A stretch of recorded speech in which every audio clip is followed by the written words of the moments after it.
Bonjour à tous et bienvenue pour un nouvel épisode de Red Alert, l'hebdo actu jeux vidéo de l'équipe de Sœurs d'édition. Et l'équipe de Sœurs d'édition, c'est en partie Nicolas Coursier. Nico, comment vas-tu ? Eh bien, bonjour Mehdi et le Canafi, bonne année à tous. Meilleurs vœux, Meilleurs vœux. Tu fais bien, tu es poli.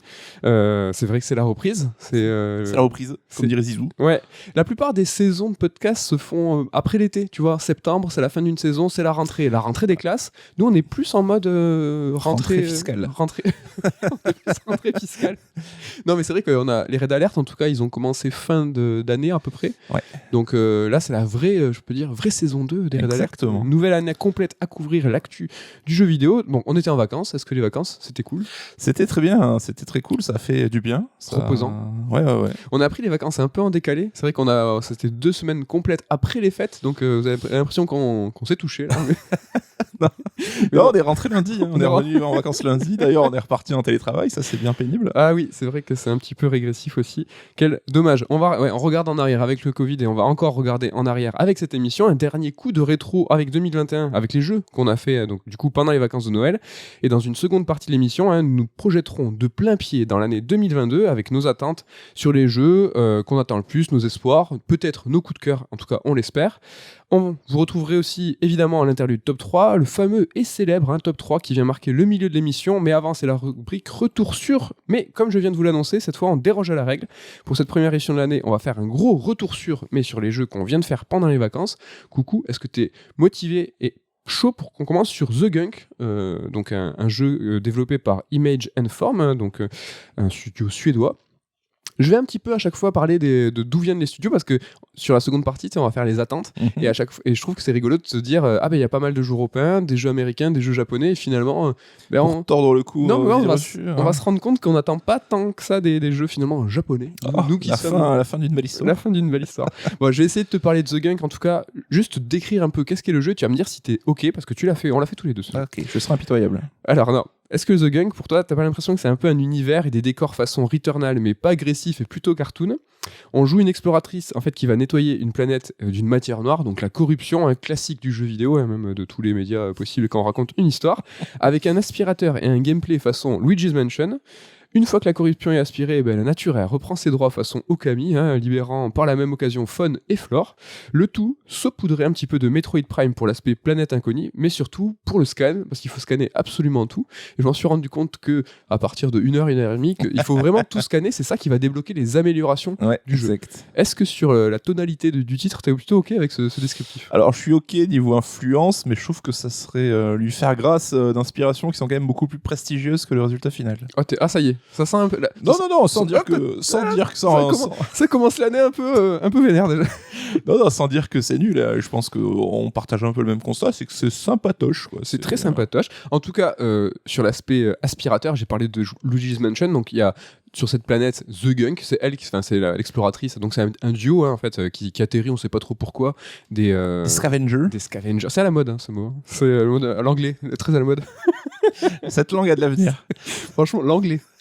Et donc du coup elles vont aspirer comme ça cette matière noire et visqueuse et je trouve ça moi extrêmement satisfaisant. C'est peut-être le truc ultra sympa façon Mario Sunshine à l'inverse, parce que dans Mario Sunshine tu nettoies, dans Luigi's Mansion, rappelez-vous Luigi's Mansion 3 à l'étage du désert où en fait tu peux aspirer le moindre grain de sable. Moi j'ai eu ce feeling de satisfaction. Alors il y a le côté quand t'es un peu toqué d'aspirer tout et tout, c'est assez sympa, mais pour le coup je trouve que le feedback justement de l'aspiration en elle-même il est beaucoup moins réussi que justement ce qu'on a sur Luigi's. Je pense que ça aurait gagné à être un peu plus spectaculaire, à bosser un peu plus les effets là-dessus pour que ce soit plus jouissif. Okay. Là j'ai moins ressenti ce côté jouissif. Après au global c'est un jeu qui est très sympa, tu l'as dit, basé du platformer classique, des petits puzzles, des petites énigmes, un petit peu macro, parfois il va falloir aller à gauche, à droite dans les niveaux pour déclencher un grand pont. Alors t'as pas fini le jeu, tu l'as vu ça ? C'est vers là. Ouais, le pont là qu'il faut faire en 3 parties. Ouais, oui, je l'ai fait. Tu vois, c'est une petite, un peu de macro, on va dire. Où parfois, mais la progression reste quand même pas mal linéaire, même si t'as souvent 2 embranchements, tu te retrouves souvent à faire des boucles et à retourner vite sur ton chemin. Donc oui, c'est pas tellement des énigmes en fait, mais c'est une manière de progresser. C'est assez simpliste, plutôt Ouais. efficace. Je pense que c'est quelque chose qui peut un peu désigner l'ensemble du jeu. Moi, quelque chose qui m'a beaucoup plu, c'est l'OST, et c'est même ça qui m'a fait continuer le jeu. Toi, t'as eu un peu la manette qui t'est tombée des mains, ça a été mon cas, et moi, c'est l'OST qui m'a fait vraiment rester. C'est assez rare et c'est assez cool de le souligner. Ouais, mais l'univers au global, de la musique et les environnements, l'ambiance, ça reste le gros point fort du jeu à mon sens, et c'est vrai que j'ai pris du plaisir à arpenter un petit peu cet univers. Mais comme tu l'as dit, arrivé aux 2 tiers de l'aventure, je voyais que ça se renouvelait pas tellement. Et je t'ai demandé si ça évoluait encore pour le dernier tiers. Tu m'as dit non, t'as tout vu, Oui. t'as vu l'intégralité de ce que le jeu avait proposé, donc j'ai arrêté ma partie là, quoi. Bah Après, on parle d'un jeu qui fait quoi, 4 heures Il est très court, hein, il fait 4-5 heures. Est-ce que... Enfin, moi j'ai l'impression que le jeu, tu vois, il est pas prétentieux, on pourrait croire qu'il est pas ambitieux, t'as l'air d'un petit peu partager ça, mais je trouve que c'est quand même important de dire que c'est le premier jeu 3D du studio, en fait. Imagine Form, c'est eux qui ont développé la série de SteamWorld, hein, donc SteamWorld Dig 1 et 2, SteamWorld Heist et Quest, des jeux qui étaient en 2D, et faire un jeu en 3D, c'est quand même un autre défi, c'est quand même une autre ampleur. Pour le coup, ils ont pris ça, je trouve, de la façon cohérente, ils ont fait quelque chose de plutôt court, mais quelque chose de plutôt propre. Ouais. Et les SteamWorld ont très bonne presse, ça Ouais. reste des excellents jeux. Et là, c'est vrai que c'était un challenge de passer à la 3D. Moi, j'ai quand même des réserves sur tout ce qui est caméra, maniabilité dans les sauts. Il y a vraiment des trucs, tu vois qu'ils n'ont pas encore masterisé vraiment la 3D au global. Ouais. Mais sinon, en termes d'environnement, de modélisation, de direction artistique, je trouve que c'est plutôt réussi, quoi, la transition. Ouais, c'est un jeu que on a fait tous les deux parce qu'il est tombé en fin d'année sur le Game Pass. Alors, on va pas dire que c'est une exclue Game Pass, mais c'est une exclue, en tout cas Microsoft, même sur PC. Il va falloir, si vous n'avez pas le Game Pass PC, il va falloir passer par le store Microsoft, un jeu qui coûte 25 €, donc qui est quand même... On t'incite à te dire, franchement, tu ferais mieux de prendre le Game Pass. Est-ce que tu penses que ça préfigure ce qu'on peut craindre du Game Pass, en fait, que les jeux, en fait, ils vont être formatés dans un certain volume, tu vois, un petit jeu plutôt ramassé, tu vois ce que je veux dire, des craintes qu'on peut avoir sur ce format? Je pense pas, je vois ce que tu veux dire, et c'est vrai que c'est une dérive qui peut être envisagée, mais enfin, des petits jeux 4-5 heures à 25 balles, ça fait des années qu'on en a par les indés, et j'ai pas l'impression que le Game Pass ait changé ça. Ouais, je suis d'accord. Et comme je disais tout à l'heure, hein, je trouve pas spécialement ambitieux, je trouve propre, et en fait ils sont allés dans le bon sens. C'est des gens qui sont dans la 2D qui sont passés à la 3D. Donc voilà pour The Gunk. Est-ce que tu as un truc à rajouter, hormis de le conseiller si vous avez le Game Pass? Ouais, un petit jeu sympatoche, quoi. On va rester dans le Game Pass et on va vous parler de Lake, un autre jeu qui est tombé en fin d'année. Alors lui, il était sorti à la rentrée sur PC, il est tombé sur le Game Pass, toujours pareil, ça fait toujours plaisir d'avoir un petit titre qui arrive. Il m'avait fait de l'œil, je crois que j'en avais rapidement parlé dans un Red Alert en disant que ce petit côté sympa où il faut tourner autour d'un lac, ça me plaît. Donc c'est un jeu qui a été développé par Gameuse, un studio néerlandais, hein, les Pays-Bas. On est très dans la Nézélande. Donc Lake, un jeu, je le dis avant toute chose, c'est un jeu, il faut vraiment avoir un certain état d'esprit, un mood, hein, comme on dit dans cette nouvelle langue, l'anglais à la mode. Et pour le coup, c'était mon cas. Moi, c'est plutôt The Lake, un jeu d'un point de vue extérieur que je pourrais rejeter. C'est pas trop mon délire, hein, où le gameplay, c'est pas très très important, où il va falloir plutôt être sur un pseudo walking simulator, tout ça. C'est pas spécialement ma cam. Mais là, j'étais dans ce délire, en fait, de vacances, de poser, prendre son temps. Lake, c'est l'histoire d'une quadra, en fait, qui part remplacer son père en tant que facteur dans une petite ville fictive de l'Oregon qui s'appelle Providence Oaks. J'ai vérifié, Providence Oaks, c'est vraiment fictif. Il y a une rue, Providence Oaks, dans East Coast. Journalisme total. Et donc, toute la vie de cette petite ville s'articule autour d'un lac. Et en fait, les parents de cette quadra, ils sont partis en Californie, se faire kiffer en Floride. C'est Californie ou Floride? Je crois que c'est souvent Miami, les vieux. Je crois que c'est Miami. J'ai mis Floride, mais je crois que c'est Miami. Et en fait, il semblerait que nous, en fait, avec cet avatar, on ait besoin de grand air, on a besoin de souffler, de se reposer. En fait, c'est ce qu'on comprend au début. Et en fait, ce qui est intéressant avec Lake, c'est que c'est à nous de choisir ce qu'on va faire pendant ce séjour au vert qui va durer 15 jours. 15 jours, c'est le temps de la partie, et 15 jours dans le jeu, pour nous, c'est 4-5 heures dans la vraie vie. Mais on va vivre cette semaine complète en tant que facteur.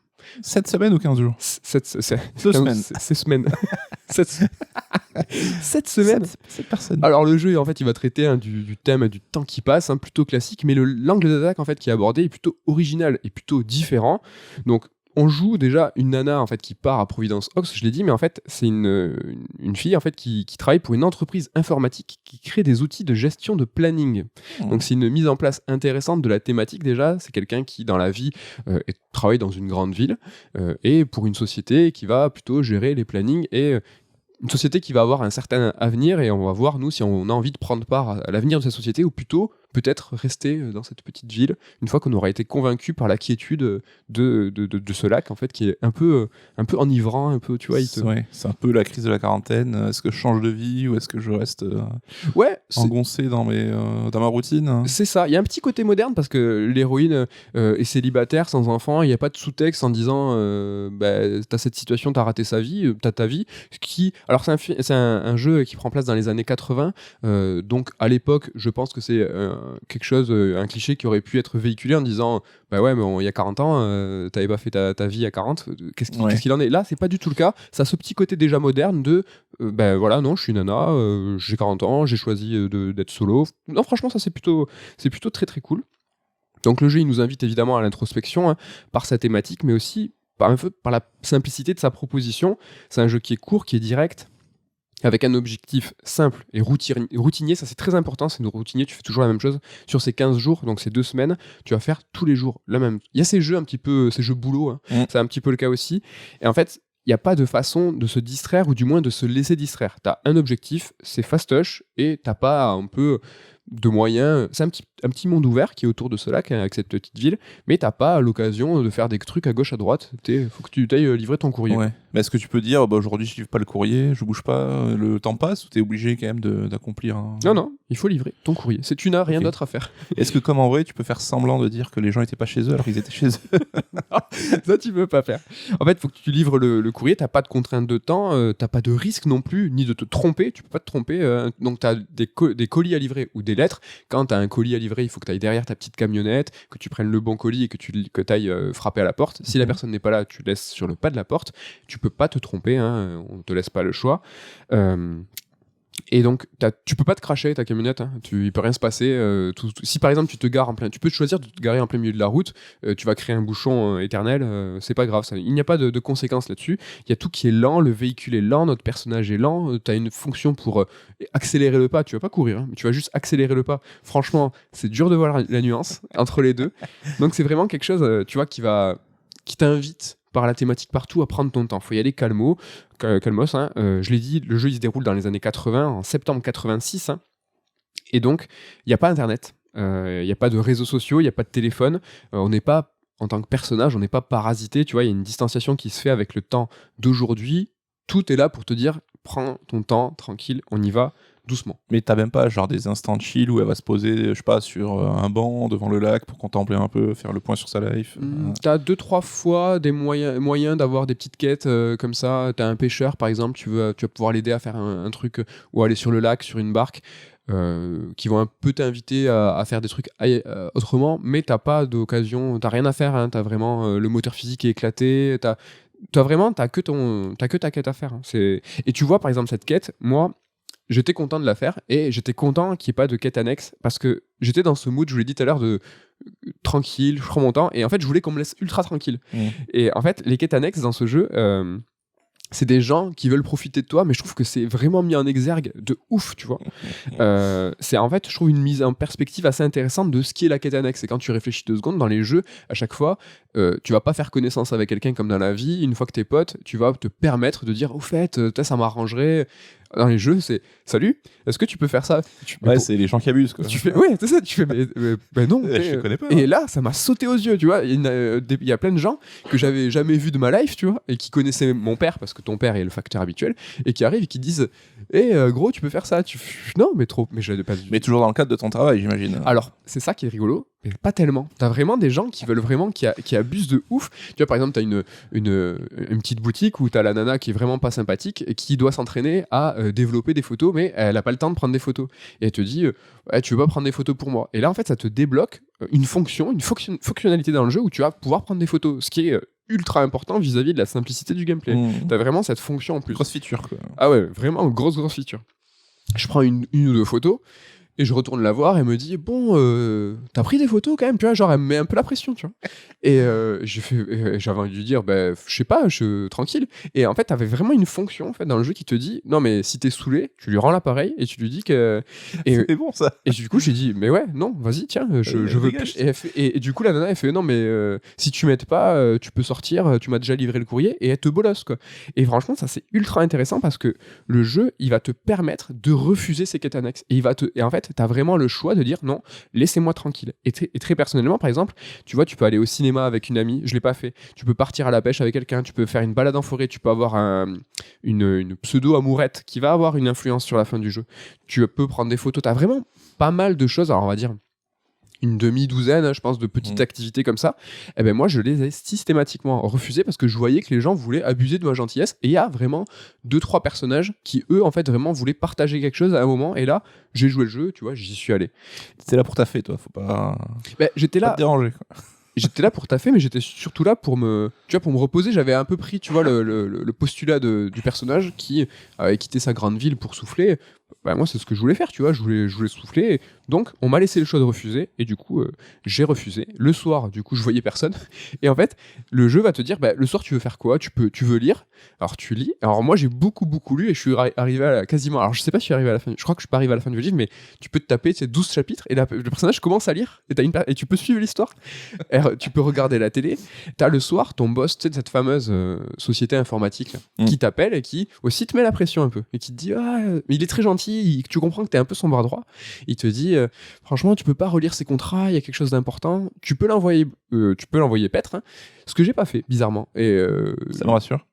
C'est très personnel. Non, mais je l'ai aidé et il y a vraiment un bout du scénario qui va se concrétiser avec si tu vas continuer un petit peu à aider ton patron, c'est ton patron, c'est pas ton associé. Okay. Donc ça peut être c'est intéressant parce que c'est vraiment vu comme ton employé il est en vacances et toi tu continues un peu à le harceler. Ouais, relou quoi. Ouais, le patron relou quoi.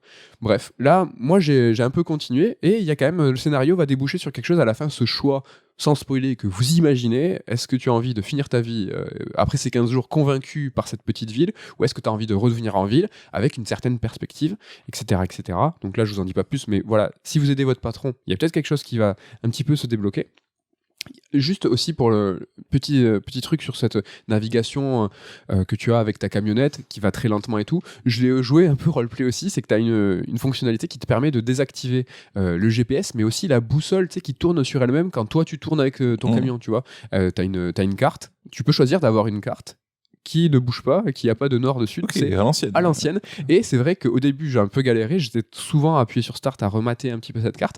Mais rapidement, au bout de quelques jours, la ville est toute petite et tu fais un tour du lac avec 2-3 maisons par-ci par-là, à la fin, tu retiens, tu connais, et ça c'est très, très intéressant. En tout cas c'est un petit monde ouvert et j'ai toujours trouvé très dommage en fait les téléportations dans les jeux parce que je trouve qu'en fait t'as cette distanciation avec la géographie, la géolocalisation et c'est fondamental dans l'immersion dans un jeu ouvert je trouve, et j'ai vu qu'à la fin que tu pouvais même te téléporter et ça je le fais jamais, et là pour le coup j'étais assez roleplay. Je vais terminer sur The Lake pour dire que voilà, c'est un jeu simpliste, bizarre, qui peut rebuter. Et je l'ai plutôt apprécié parce que franchement, en fait, il touche un sujet, je parlais tout à l'heure du temps qui passe, qui, pour le coup, a trouvé une certaine résonance avec moi. C'est ce retour chez soi. En fait, cette nana, en fait, ça fait 22 ans qu'elle est partie de cette ville et elle y a grandi. Et donc voilà, perso, je vais pas raconter ma vie, mais j'ai un petit truc là-dedans. Et t'as vachement le regard qu'on porte sur ceux qui sont restés. Le personnage va recroiser ses amis d'enfance et ah mais t'es jamais parti toi, t'es resté là, t'es un peu ok, t'es craignos toi, tu restes dans cette petite ville, mais t'as aussi le versant des gens qui ont ce regard sur toi en disant t'es parti, finalement tu reviens. Et c'est ultra intéressant, c'est assez bien fait. Le sujet du temps qui passe, c'est quelque chose qui est assez classique, mais c'est là quelque chose qui est ultra précis dans le jeu vidéo qui va en fait considérer cette génération de Quadra qui aujourd'hui revient, repart. J'ai trouvé ça super intéressant sur ce point-là.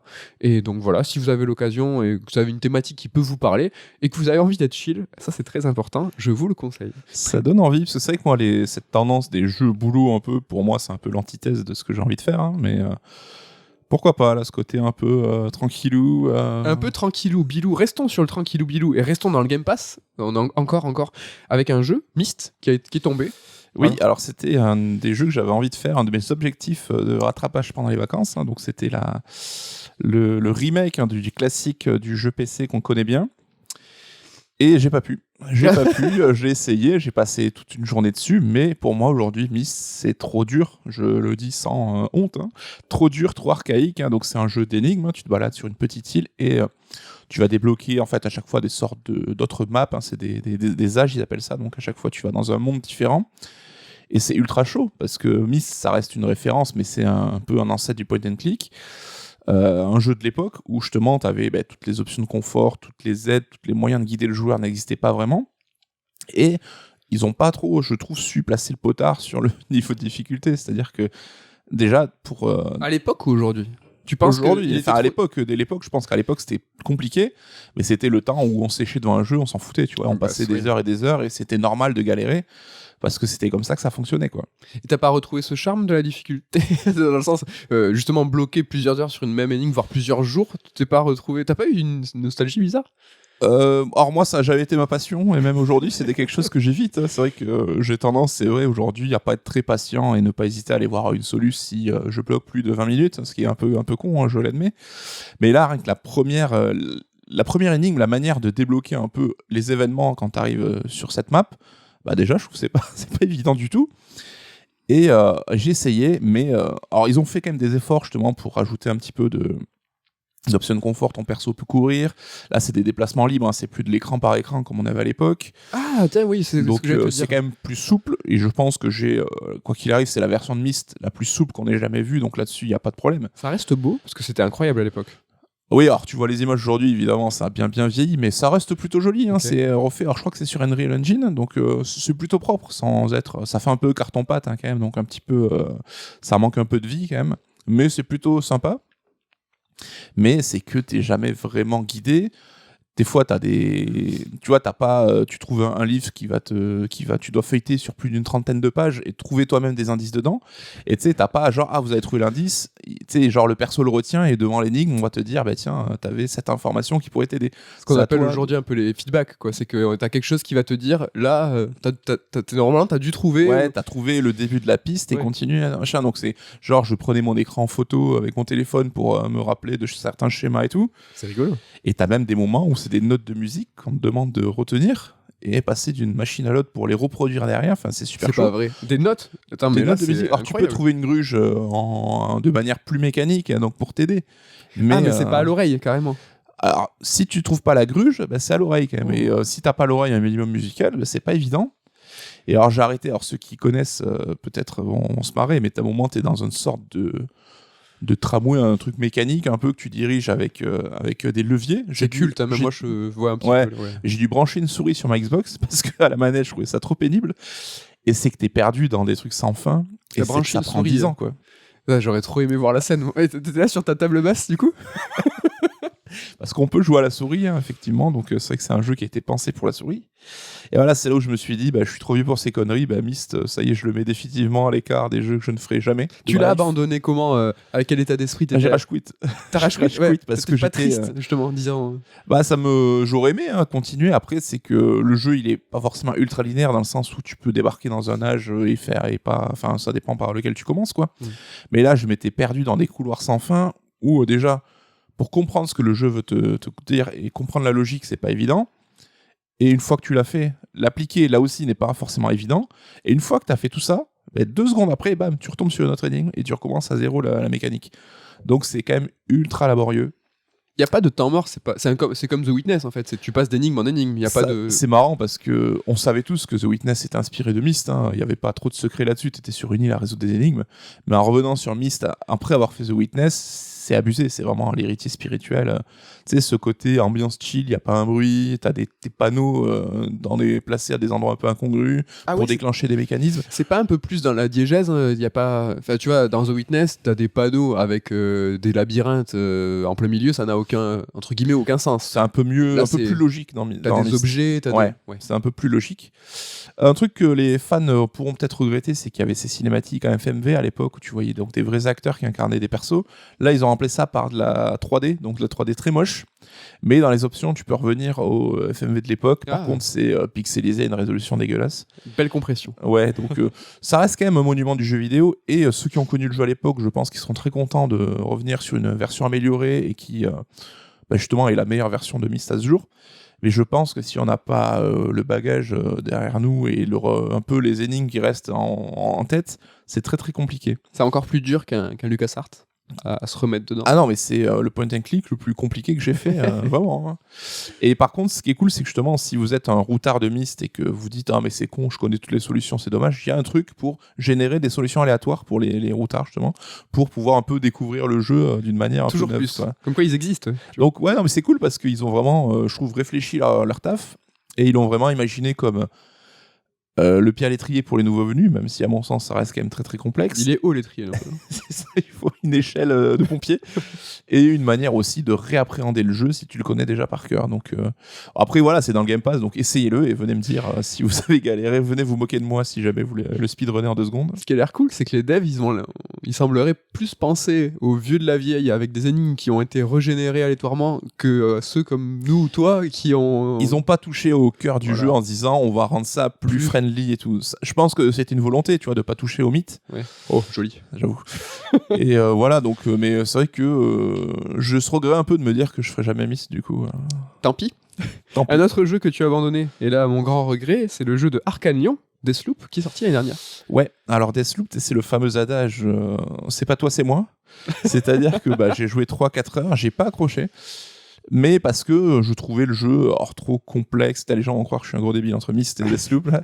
C'est que c'est système, sur couche de machin, tant dans le gameplay que dans les mécaniques de jeu. Très systémique. Et les mécaniques, c'est il y a cette fonctionnalité, mais dans ce cas précis, ça marche pas comme ça, mais dans ce cas-là, enfin, c'est un truc, il faut vraiment se poser dedans. Alors, c'est pas un jeu que j'ai trouvé nul, hein, vraiment. Je pense qu'il est très réussi en termes d'ambiance, de cohérence et tout. Mais pour moi, c'était pas le bon moment. Donc, tu sais, il y a ces jeux des fois où c'est pas le bon moment pour toi parce que t'as pas le cerveau disponible pour ce genre de choses. Donc, c'est un jeu que je tenterai de jouer avec plaisir dans l'année. Je sais pas trop quand. Mais c'est vrai que de ce que j'en ai vu pour l'instant, ça m'a un petit peu. Tu sais, j'avais ce côté un peu. Alors, attends, c'est à la fois linéaire, mais à la fois un petit peu ouvert. Ah là, c'est à la fois un peu infiltration, mais à la fois un petit peu action. J'avais du mal à saisir le truc, et c'est vrai que c'est un jeu qui est très particulier. D'ailleurs, t'en avais parlé toi dans ta chronique à l'époque, et rien que d'expliquer le jeu, c'était déjà un challenge en soi. Mais en tout cas, Arkane, c'est vrai que je suis pas forcément le client parfait pour leur jeu, parce que c'est toujours des immersive sims, des jeux qui sont pas forcément dans mon ADN de joueur. Mais je suis à chaque fois admiratif du taf qu'ils font, de créer justement un univers et une mécanique en partant de rien, quelque chose de complexe, quelque chose qu'on n'a pas forcément vu ailleurs.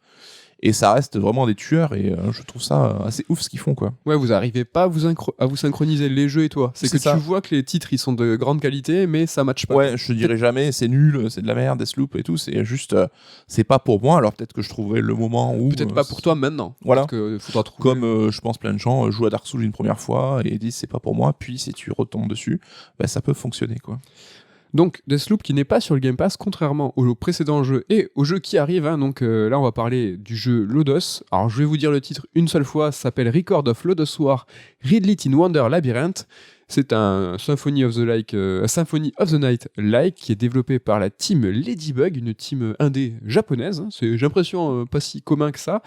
Une équipe qui s'est fait remarquer avec un jeu Shin Megami Tensei qui s'appelait Synchronicity Prologue, qui était un projet promotionnel, un Metroid-like SMT pour la sortie de Strange Journey Redux, dans laquelle on y joue la mascotte de Atlus, Jack Frost. C'était déjà à l'époque un petit Metroid-like. Ouais. Et les gens avaient dit, putain, pour un truc gratos, c'est vraiment super bien fait et tout. Donc, très très propre, ouais. Donc je l'ai dit, c'est Symphony of the Light. Oh putain, c'est Like et Night of the Night. Like, hein, c'est la même chose, c'est un copier-coller, on va parler français, ça sera mieux, qui est vraiment sublime. Alors, Symphony of the Night, je l'ai pas fait récemment, mais je crois on aura l'occasion d'en reparler. Mais en comparaison, le DOS, il est vraiment magnifique. Toi, t'as pu jouer aux deux, juste graphiquement, confirme ou infirme-moi ça. Lequel est le plus beau ? c'est Symphony of the Night est magnifique, mais il y a ce côté PlayStation, pixel un peu de l'époque. Donc l'autre, il est peut-être plus fin dans sa représentation graphique, mais ça reste. On n'est pas loin du rip-off quand même, hein. Donc même dans les animations, le perso il bouge pareil, les mouvements sont pareils. Tu peux par exemple dans les menus, tu peux enlever ou activer la rémanence. Je l'ai enlevé direct parce que c'est un des défauts du jeu. C'est Alucard qui avait ça. Ouais. Mais le jeu est très sympa, mais c'est vrai que je trouve qu'il a une interface très chargée avec des indications à l'écran partout. Tu vois, c'est très maintenant je l'ai viré parce que je trouvais que ça rendait un peu illisible. Oui. Mais c'est vrai que c'est un super bon élève qui va appliquer les leçons du maître. Exactement. Alors moi, j'ai très peu joué parce que justement, on a eu cette conversation à l'époque où Symphony of the Night, je ne l'avais pas fait. Et tu m'avais dit, mais t'es con, joue pas au rip-off, joue à l'original. Et c'est vrai qu'au bout d'une heure de jeu, je suis arrivé au premier boss, je me dis, c'est vrai que c'est un peu con, donc j'arrête cette partie-là pour jouer à Symphony of the Night. Et tu nous en parleras la semaine prochaine. Exactement. Parce que du coup, c'est vrai, c'est une petite nouveauté aussi de la rentrée. On s'interdit pas de parler des jeux qu'on fait qui sont pas forcément dans l'actualité. Ça a l'air de... Ouais, plutôt que de se forcer sur un truc d'actu qui nous intéresse pas forcément, si on a des trous un petit peu dans notre emploi du temps, vous parlez des jeux de notre actu à nous, quelque part, des jeux qu'on peut faire. Et donc, la semaine prochaine, c'est Symphony of the Night dans ta chronique. Et je pense que ça va faire plaisir à pas mal de monde. Juste, on va rester sur le DOS 2-3 secondes. Hein. Les boss aussi, tu vas pouvoir me confirmer. Et là, je les ai trouvés ultra faciles. Magnifiques aussi, gigantesques, très très jolis. Mais je les ai trouvés vraiment trop simples et je les ai one-shot tous, quoi. Alors que j'avais un souvenir, les boss de Symphony of the Night, qui étaient un peu plus marquants et un peu plus durs. Je me trompe. Ouais, alors je sais pas si c'est moi qui ai pris du skill avec l'âge, mais Symphony of the Night, c'est justement, j'en parlerai, c'est que je ne l'ai pas trouvé difficile, mais du tout. Okay. Et genre, passé même un moment du jeu, je roulais sur les boss, quoi. Ce qui est souvent le cas avec les Castlevania, en tout cas les Metroidvania de Iga, le début est toujours le plus dur. Ouais. C'est un peu le cas aussi de ce Lodos. Petite particularité, peut-être seule originalité du titre, c'est qu'il a un système à la Ikaruga. Alors la première heure de ce jeu Lodos, elle est pas super simple, parce que vraiment, on nous explique plein de systèmes.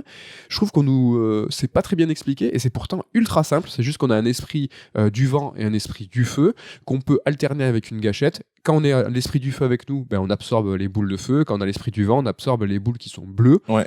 Ça va c'est vraiment Ikaruga. Voilà, c'est Ikaruga. On va pouvoir trouver dans les murs cachés, façon Castlevania, des power-up pour nos esprits qui vont être plus puissants, qu'on va avoir une attaque plus puissante quand on a l'esprit avec nous. À la fin même, niveau 4, ils vont attaquer à notre place, ils vont lancer des boules. Ils peuvent prendre de la vie aussi. Exactement. On a aussi d'autres pouvoirs hormis ces deux esprits. Donc tu as l'esprit de l'ombre aussi qui arrive, tu as plein d'autres trucs un petit peu comme ça. Donc voilà pour ce Lodos, très très sympa. Si vous êtes en manque de... système avec un arc aussi qui est sympatoche. Oui, c'est vrai que tu as un arc que tu peux diriger avec ton stick selon l'inclinaison que tu veux, et à chaque fois tu as des petits puzzles où tu dois taper sur des surfaces en métal pour faire rebondir ta flèche. Ça a une petite originalité aussi, mais ils en abusent un petit peu peut-être. C'est vrai. Au niveau du scénario, alors moi, Lodos, je l'ai pas revu depuis mon adolescence. Ça, c'est une série animée Jap, justement dans l'univers Heroic Fantasy plutôt occidental. C'est culte. C'est culte, c'est vraiment trop bien, mais je l'ai absolument pas en mémoire. Et là, en fait, c'est intéressant, c'est que c'est vraiment à la portée de tout le monde, parce qu'il y a un aspect méta un peu Matrix 4. Alors, je vois du Matrix 4 partout, mais c'est un peu de la mise en abîme en pixel art. C'est léger et rigolo, mais regarde, dans le titre, ça s'appelle In Wonder Labyrinth. Voilà, ça se détache du scénario de la série de base pour nous mettre dans un univers qui a des échos avec la série. T'es perdu, tu sais pas où t'en es.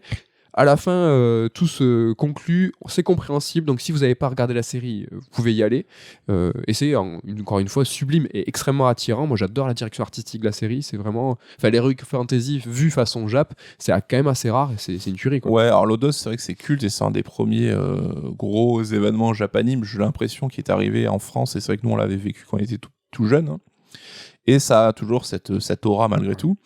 Et c'est vrai que l'aventure a l'air de reprendre des persos, mais tourner à chaque fois d'une manière je me rappelle pas de toi, t'es qui et tout. Et donc c'est plutôt bien fait. Après, c'est un jeu qui est très court aussi. Hein. C'est quoi, combien de temps d'année J'ai mis 5-6 heures. C'est vraiment, ça se fait, puis il n'y a vraiment aucun problème, vous allez pouvoir le faire tout droit. C'est un jeu Game Pass qui est sorti sur PC il y a quelques mois, et là il est dispo sur le Game Pass, c'est très très cool. Rapidement, encore, Game Pass, un Shadow Drop de Gorogoa, un jeu que tu as fait, que Damien vous a recommandé en carte blanche dans un Third Strike avec la team, que j'ai pu faire, un jeu qui se fait en 2 heures. Je vais pas en dire plus, hormis que c'est extrêmement ingénieux, que à la manette ça se fait bien. Toi, tu l'avais fait sur iPad. Ouais, j'étais curieux justement de voir comment ça se passe à la manette. C'est plutôt propre, moi c'est équivalent à un curseur de souris, c'est plutôt très stylé, c'est très poétique, ça rentre. Enfin, entre guillemets, ça raconte pas grand chose dans le sens où il faut vraiment se laisser embarquer par la poésie qui nous est proposé. Franchement, si vous avez 2 heures, faut le faire. Ouais, c'est un jeu un peu trip, quoi. Faut rentrer dedans, c'est particulier, mais ça se fait d'une traite et un ressort avec des bons plaisirs. J'ai trouvé le niveau de difficulté vraiment très très sympa. Il y a un seul moment où vraiment j'ai bloqué parce que, en gros, voilà, t'as l'écran qui est séparé en 4 et tu vas pouvoir zoomer et dézoomer dans des illustrations, et tu vas pouvoir faire concorder l'image de gauche avec celle du bas, etc. etc. Et à un moment, j'étais, je dirais en off, je te dirais où j'en sais, mais t'as les 4 images où tu peux se dézoomer et dézoomer de ouf, et là vraiment j'étais perdu avec des scènes, il y en a une dans le désert, l'autre il pleut, et puis il y a une horloge, là j'étais vraiment perdu, mais sinon ça s'est fait très proprement, très très cool. Un jeu aussi qu'on a fait tous les deux, qu'on a terminé, c'est Sable. Et en fait, ça a été un gros coup de cœur pour tous les deux. Ouais, alors de chacun dans notre coin, Ouais. on s'est dit putain, mais Sub c'est trop bien. Et puis on s'est retrouvés en se disant, ben ouais, Sub c'est trop bien. Donc de manière un peu inattendue. Et du coup, on a décidé de le reporter à la semaine prochaine pour lui dédier en fait une chronique complète. Tu nous parleras de Castlevania et on parlera de Sable. Voilà, ça c'est un petit peu pour le sommaire de la semaine prochaine. On le redira en fin d'émission. Et voilà, c'est un titre qu'on a fait tous les deux pendant ces vacances et qui est aussi Game Pass. C'est sponsorisé. Hein. Bon, il faut le dire. Pendant ces vacances, on a pas mal joué, mais on a aussi regardé des trucs à l'occasion de mater un reportage sur l'histoire de la Xbox qui s'appelle Power On, qui est disponible gratuitement sur YouTube, une série en 6 épisodes de plus ou moins 40 minutes, une série qu'on a trouvée vraiment très stylée. C'est très très bien, donc ça raconte l'histoire de la marque Xbox, hein, donc des débuts jusqu'à nos jours. C'est quand même beaucoup plus focalisé sur le début, hein, donc je crois que la première Xbox sort, c'est à la moitié de la série, hein, donc fin d'épisode 3 il me semble. Et on a ces débuts où on va raconter l'histoire de la création de la machine avec les fameux 4 cavaliers qui sont venus en interne essayer de convaincre tout le monde de lancer un hardware dédié, ce qui chez Microsoft n'était pas du tout la politique de la maison. Ouais. Je renvoie juste vers un bouquin qu'on avait édité à l'époque où on bossait chez Pix & Love, qui s'appelle Au cœur de la Xbox, et qui est écrit par le journaliste américain Dean Takahashi, donc qui est un intervenant de cette série, et qui raconte un petit peu la même chose aussi, alors qu'il va plus loin sur certains aspects, mais la série apporte des informations en plus sur d'autres, avec quantité d'intervenants. Ça c'est quand même le gros truc cool, c'est que tout le monde est présent en fait pour raconter un petit peu ses souvenirs de l'époque. Alors on va pas se leurrer, ça reste un exercice de communication, parce que évidemment c'est géré par Microsoft. C'était à l'occasion de toute façon de l'anniversaire des 20 ans. Ouais. Et plus on se rapproche en fait de notre époque et donc plus on avance dans la série, et plus le discours devient promotionnel avec ce dernier épisode qui, moi je trouve, n'a aucun intérêt quasiment. Oui. Franchement, ne regardez pas lui si jamais. Le dernier épisode a peu d'intérêt, donc c'est plus le côté Phil Spencer qui va évangéliser autour du Game Pass, autour du cloud, enfin tous les messages qu'il essaie de faire passer à chaque fois en conférence. Sauf si vous aimez bien Phil Spencer. Moi je l'aime bien. Oui, non, ça se regarde. Après t'as maté 5 épisodes, tu peux mater le dernier, mais le dernier a beaucoup moins d'intérêt en tant que tel, quoi.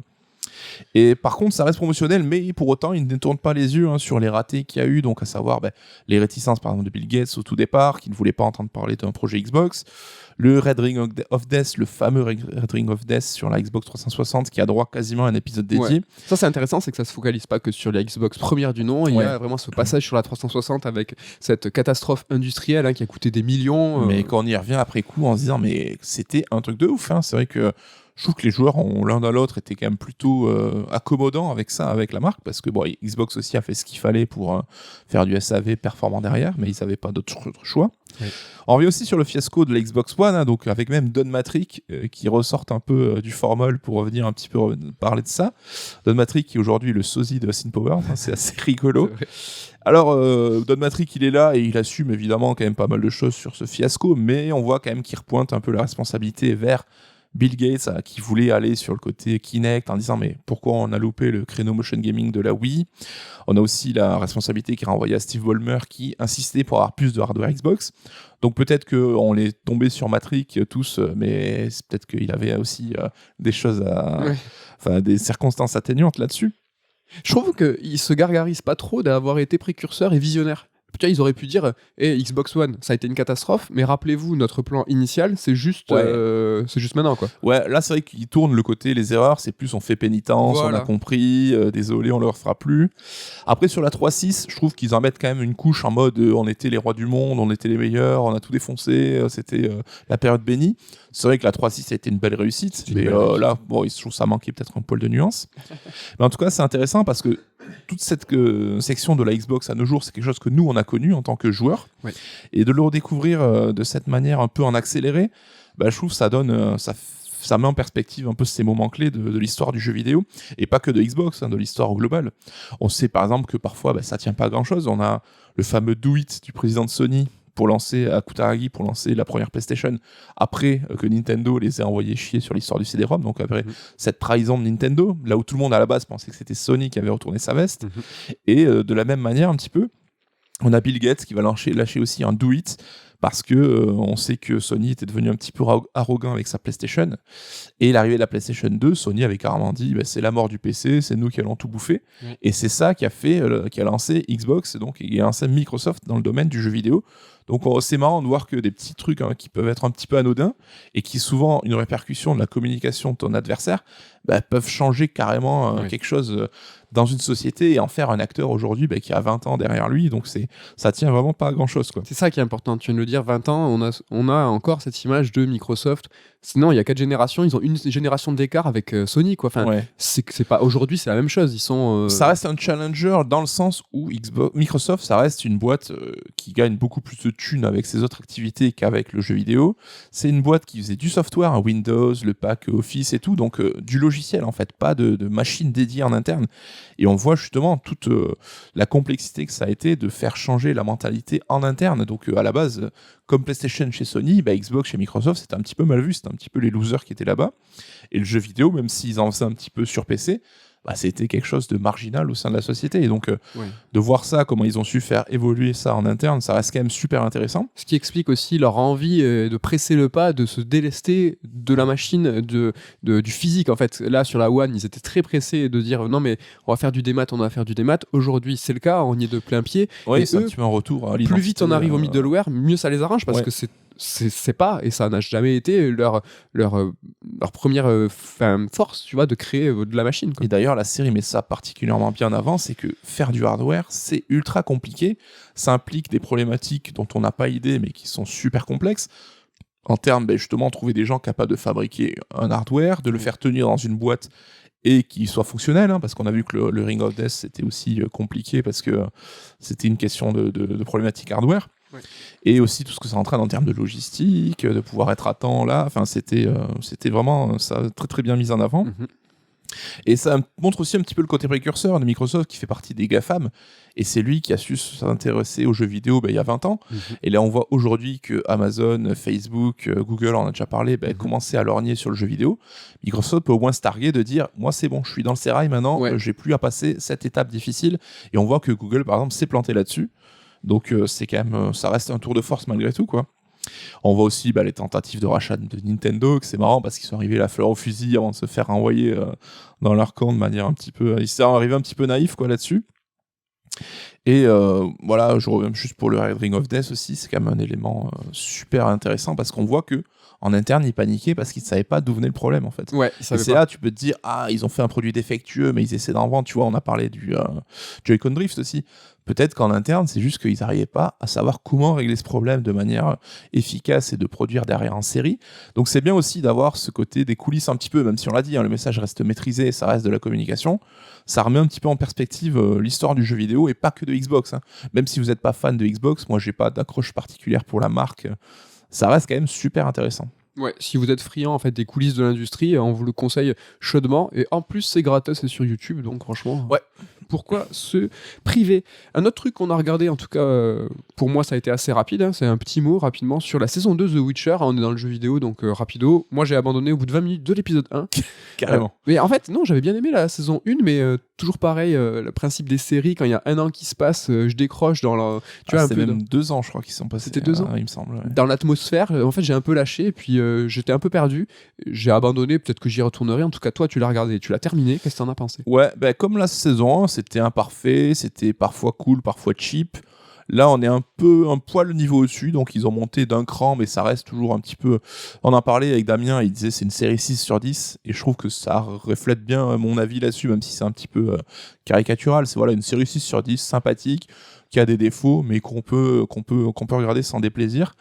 Ils ont quand même opté cette fois-ci pour une narration chronologique. C'est vrai que la saison 1, c'était une narration éclatée qui voulait rendre hommage au côté nouvelle des premiers romans. Est-ce que c'était pas peut-être le seul truc qui était un brin ambitieux dans la narration? Un brin ambitieux, mais finalement, est-ce que ça avait un intérêt à la mesure de la confusion que ça entraînait chez certains? Je ne sais pas. En tout cas, là, on revient sur un schéma plus narratif classique. Et voilà, moi j'ai regardé ça avec plaisir. Apparemment, ça s'éloigne pas mal des romans pour les connaisseurs. D'après ce qu'on m'a dit, c'est qu'ils arrivent à retomber sur leurs pieds malgré tout. Moi, j'ai pas lu les romans, donc ça m'a pas dérangé. Voilà, c'est divertissant. Moi, je vous conseille l'animé qui est sorti sur Netflix. J'ai regardé aussi du coup juste après, qui est plutôt sympa. Ouais, donc, il est vraiment cool. C'est une préquelle en gros qui raconte la jeunesse de Vézémir, donc qui est le maître de Geralt. Et c'est plutôt sympa. Qui est devenu sosie de Adam Smith. Adam Smith s'appelle? Non, c'est un économiste, Adam Smith. Adam Smith, tu parles de Adam de Deus Ex, le Ouais, mec. Je sais c'est quoi son nom de ça. famille? Je crois qu'Adam Smith, c'est un économiste. Bref. Et voilà, je crois qu'on est bon C'est fini. sur le bilan en fait, de nos vacances. Hein. Voilà, on fait notre petite thérapie, on vous explique qu'est-ce qu'on a fait pendant ces Des vacances chargées, des vacances chargées. On a joué, on a maté des trucs. Il est l'heure de l'interlude top 3, le fameux et célèbre. On dit bonjour à tous ceux qui nous rejoignent maintenant, hein, qui ont sauté au timecode. Un interlude thématique, un petit peu, aujourd'hui, parce qu'on va vous parler des projections 2022. C'est quoi, les projections 2022? Alors, projection, prédiction, voilà, c'est qu'est-ce qu'on imaginerait pour cette année. On va parler donc de 3 événements. Ça peut être varié, hein, des trucs de l'industrie, des sorties de jeux et tout, qu'on imagine qui vont arriver cette année. Donc, on trouve l'exercice un petit peu rigolo. Alors, ces trucs marrants, c'est que hier, à chaque fois, on partage pas nos top 3 pour qu'il y ait un petit peu de surprise, hein, essaye de rigoler ensemble. Mais hier, tu m'as montré un truc, je sais pas si tu l'as conservé. Moi, Oui. tu l'as conservé, cool. Ce sera mon Mais moi, il y premier. en a 2 que j'ai fait sauter, donc je les dis pas parce que peut-être que tu vas. Mais depuis qu'on prépare cette émission, il y a des actus qui sont tombés et qui ont confirmé des trucs. Et je suis deg parce que ça. Là, moi, dans mon top 3, il y a peut-être aucun qui va se passer. Alors Tu nous les partageras peut-être après, ça peut être ouais, toujours rigolo. peut-être. Allez, go sur ton top 3. Je commence par le plus vraisemblable, et c'est lui justement où l'actualité est venue me rattraper. Hein. Je parlais de l'annonce du prochain jeu d'Hideo Kojima. Donc ça fait un moment que Death Stranding est sorti. Maintenant, il faut y aller, comme on dit. Et genre, vraiment, sans mentir, hein, 40 secondes après que j'ai écrit ça, on a eu le post Instagram de Kojima qui montrait un dossier de son PC avec écrit nouveau projet dessus. J'ai la capture d'écran qui montre que tu l'avais fait avant. Donc c'est vraiment certain maintenant qu'il sera annoncé cette année. Et donc, En tout on a cas, hâte. il faut. Ah, on a hâte de ouf. Bah, tu te mouilles un peu quand même, tu crois qu'il va aller. C'est de la SF, il va pas. Est-ce que toi, Je pense que c'est de la SF parce que j'ai l'impression que c'est son délire. Death Mais Stranding 2? j'espère pas. J'ai envie qu'il me surprenne comme il l'avait fait avec Death Stranding, un nouvel univers, un nouveau gameplay. En revanche, le petit dossier donc qu'on a vu, capture d'écran de Kojima, il y a écrit nouveau projet, si c'est un film ou une série, t'es deg? C'est vrai qu'on a vu Kojima Prod, ils sont en train d'ouvrir un petit peu le prisme hein, et qu'ils s'interdisent pas d'aller sur ces domaines-là. Ils ont ouvert une branche. US, ouais, US. Kojima Prod aux US. Californie même. Ouais. Non. Alors je serais un peu déçu parce qu'évidemment c'est vrai que c'est plus sur le jeu vidéo que j'attends Kojima. Après je suis curieux de le voir justement sur le domaine de la série, de l'animé, voir ce qu'ils vont faire un petit peu. Mais j'espère quand même que c'est un jeu quoi. Après, si c'est série animée, j'ai quand même cru comprendre qu'il voulait un peu dérouler l'univers peut-être des jeux qu'il avait déjà produits. Un Donc là, peu il y a les que deux, Death ouais. Stranding. Créer de l'univers et prolonger l'univers. Donc pourquoi pas un animé Death Stranding Ou- quoi. Du futur projet. Mm. À voir. En tout cas, pour toi, voilà, c'est Coco qui balance son nouveau Coco projet. qui revient dans le game. Alors moi, mon top 3 des projections et événements qui vont arriver, c'est les NFT vont mourir pour nous, mais continuer d'exister pour les autres. Je l'explique. C'est que on le dit souvent, nous, le jeu vidéo qu'on traite dans Red Alert, qu'on traite même avec sœur d'édition dans les bouquins, c'est pas tout le jeu vidéo. On couvre pas tout le jeu vidéo. Et en fait, les NFT, de ce que j'en comprends, en tout cas entre nous, c'est que les NFT, notre catégorie de joueurs, on n'en veut pas en fait. Ouais. On veut pas. Et pour nous, dans nos cercles, dans nos médias, dans nos timelines de Twitter et tout ça, j'ai l'impression que ma timeline, c'est un petit peu la vôtre aussi. Ben, moi, ce que je dis, c'est que ça va mourir. C'est-à-dire que on va plus en parler, on n'en veut pas dans nos jeux, donc ça va forcément crever. Mais ça veut pas forcément dire que les NFT vont mourir dans le jeu vidéo. C'est juste qu'ils vont arrêter d'exister pour nous. Un exemple, tout bête, Roblox. Roblox, on n'en parle jamais. Sauf que Roblox, en fait, c'est un truc de malade. Un exemple, le studio avait une capitalisation de 45 milliards, donc c'est 6 fois Bethesda à la valeur de rachat de Microsoft, la première journée. Donc ça, c'était à l'entrée en bourse en mars dernier. Roblox, ouais, c'est un jeu un peu communautaire. Exactement, c'est du Minecraft cross création de jeux, metaverse façon Fortnite. Aujourd'hui, c'est devenu le terrain de jeu d'absolument tous les adolescents. Il y a un an, hein, c'était 100 millions de joueurs actifs en même temps. Enfin, c'est un truc de malade. Le studio Roblox, hein, ce mois-ci, hein, je dis pas il y a 1000 ans, là c'est 30 milliards. Ce que je veux dire, c'est que Roblox, est-ce qu'on en parle? Est-ce que c'est un sujet? Non, c'est un sujet qui est mort pour nous, ça n'existe pas. Ouais, tu vois, après l'existence de ce jeu, il y a quoi? C'était quoi, il y a un an ou Ouais. deux C'est ce que je veux dire avec les NFT, c'est que les Ouais, NFT, ouais, je vois ce que tu veux dire. je ouais, pense c'est- que ça va crever dans nos cercles, mais ça va continuer d'exister pour les autres. Ouais, Et- vous attendez pas une chronique sur les NFT chez nous, a priori, Non. parce qu'on n'y capte pas grand-chose et ça nous intéresse pas trop. Et les NFT, tu vois, on peut craindre des dérives. Mais Roblox, c'est pareil, hein. Il y a des trucs de show, il y a des dérives, et pire que des boursicoteurs, tu vois, qui jouent avec de l'argent dans les NFT. Ouais, On parle il y a de contenus porno qui sont cachés, de trucs assez graves avec des mineurs, des droits d'auteur, des marques qui recrutent, donc Target qui va faire des petits jeux. Franchement, c'est un truc de malade, c'est un puissant fond de sujets polémiques et tendancieuses. Et ce que je veux dire, c'est que nous, dans nos cercles, dans nos médias, dans nos jeux, on n'en parle pas. Et je pense que les NFT vont aller dans cette direction, bien que, à la différence de Roblox, c'est que j'ai l'impression que Roblox, ça vit, mais ça nous intrigue pas, ça nous fascine pas. Les NFT, on n'en veut pas, mais on en parle tout le temps. Et je me demande si la meilleure arme, en tout cas nous, hein, pour déjouer les NFT, ça serait d'arrêter d'en parler. Parce que finalement, on les veut pas dans nos jeux. Bah, si on les veut pas et qu'il y a des features dans nos jeux qui arrivent, on les téléchargera pas, on n'y jouera pas, on n'achètera pas des NFT. Perso, je connais personne qui a des NFT autour de moi. Mais finalement, il continue d'avoir une espèce de fascination pour nous, hein, les médias et tout. Avec ça, c'est le seul truc qui me fait dire que je vais peut-être me gourer. Ouais, non, mais c'est le hot topic du moment, mais comme tous ces sujets-là, on sait que tout le monde en parle pendant 2 mois, puis après, ça passe à autre chose, quoi. Voilà, pour mon top 3, allez, go pour ton top 2. Mon top 2, c'est qu'en 2022, on va connaître une annulation d'un gros jeu Ubisoft. Ouais. Alors, je ne dis pas lequel, parce qu'il y a plusieurs candidats. L'actu te rattrape aussi un peu, non? L'actu me rattrape un petit peu. Un jeu de pirate. Bah non, mais il y a Skull and Bones et BGE2. On sait que les 2 devs apparemment sont un petit peu compliqués. En tout cas, c'est des devs qui ont duré depuis un moment et des jeux qui ont peut-être eu du mal à trouver leur voie. Et à un moment, ça peut pas durer éternellement non plus. Donc, soit les jeux ont été repris en main et peut-être que ça se passe bien maintenant en coulisses, on ne sait pas trop. Et je pense qu'un des 2, au moins, il y en a un qui va pas arriver au bout, quoi. En tout cas, BGE2, on ne sait pas s'il est frisé, enfin s'il est stoppé, parce que comme tu dis, un jeu qui continue d'être développé, c'est un jeu qui continue à coûter cher. Skull and Bones, on parlait d'actu qui nous rattrape. On a appris que le game director, là, venait de partir alors qu'il était en place depuis plusieurs années. C'est compliqué et je suis assez d'accord avec toi. Il y en a un des 2 qui va... Après, Skull and Bones, apparemment, c'est que si le jeu est annulé, Ubisoft doit rembourser beaucoup d'argent à l'État. Ouais, canadien, je crois. Non, c'est à... Ah non, c'est ceux, ils sont en Asie, eux. C'est à Singapour, non, je crois. Ouais, t'as raison, je suis pas certain. Donc, ils ont cette épée de Damoclès qui fait qu'ils poursuivent coûte que coûte. Donc, peut-être qu'ils iront au bout malgré ça. Ouais, je suis assez d'accord avec toi. Donc, BGE2 ou Skull and Bones, ou peut-être d'autres. Peut-être les deux. Peut-être les deux. Pour toi, pour ton top 2, mon top 2, moi, des projections 2022, je pense qu'il y aura une grosse consolidation. Donc, c'est la mode, hein, donc consolidation, des rachats, des fusions, ce que vous voulez.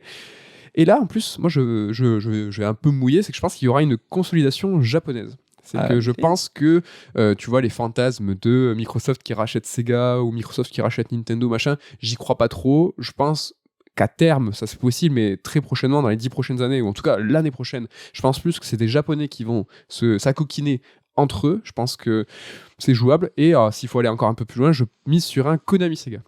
Konami Sega. Ouais, en fait, 2 sociétés qui ont des intérêts hors jeu. Les 2, Sega s'éloigne un petit peu de l'arcade, mais Konami ont des salles de jeu, ont des salles de sport. 2 sociétés qui ont des intérêts mobiles. Alors tout à l'heure, je parlais du jeu vidéo qui existe pour nous, et t'as le jeu vidéo qui n'existe pas pour les autres, le jeu mobile, tu vois. Le jeu mobile, la presse qu'on consulte, nous les premiers, tu vois, on a parlé de Fantasian, c'était exceptionnel, mais le jeu mobile, c'est juste le marché dominant, et tout le monde s'en branle. Enfin, nous, on n'en parle pas, mais ça existe. Mais Konami et Sega, ils ont un intérêt extrêmement fort sur le mobile, et je pense qu'il peut y avoir des consolidations sur cet intérêt-là. On a vu le Zynga racheté par Tech2 pour 11 milliards.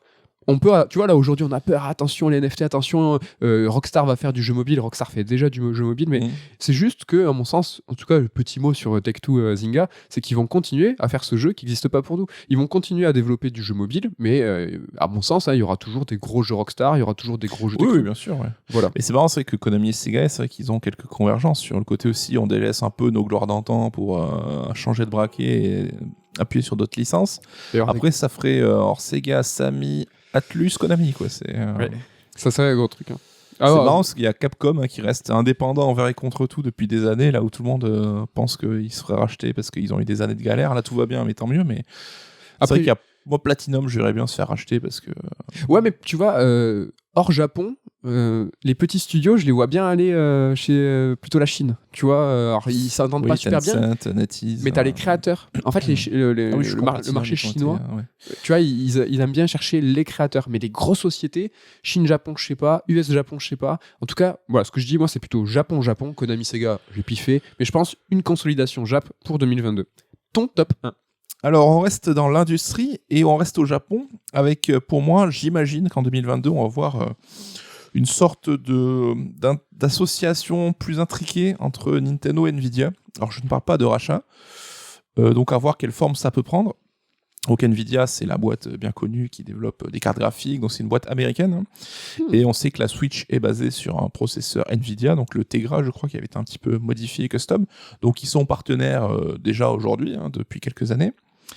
Mais on voit que Nvidia sont très forts sur le cloud gaming, donc ils ont le système GeForce Now qui fonctionne apparemment très très bien et qui est même peut-être le meilleur à ce jour a priori.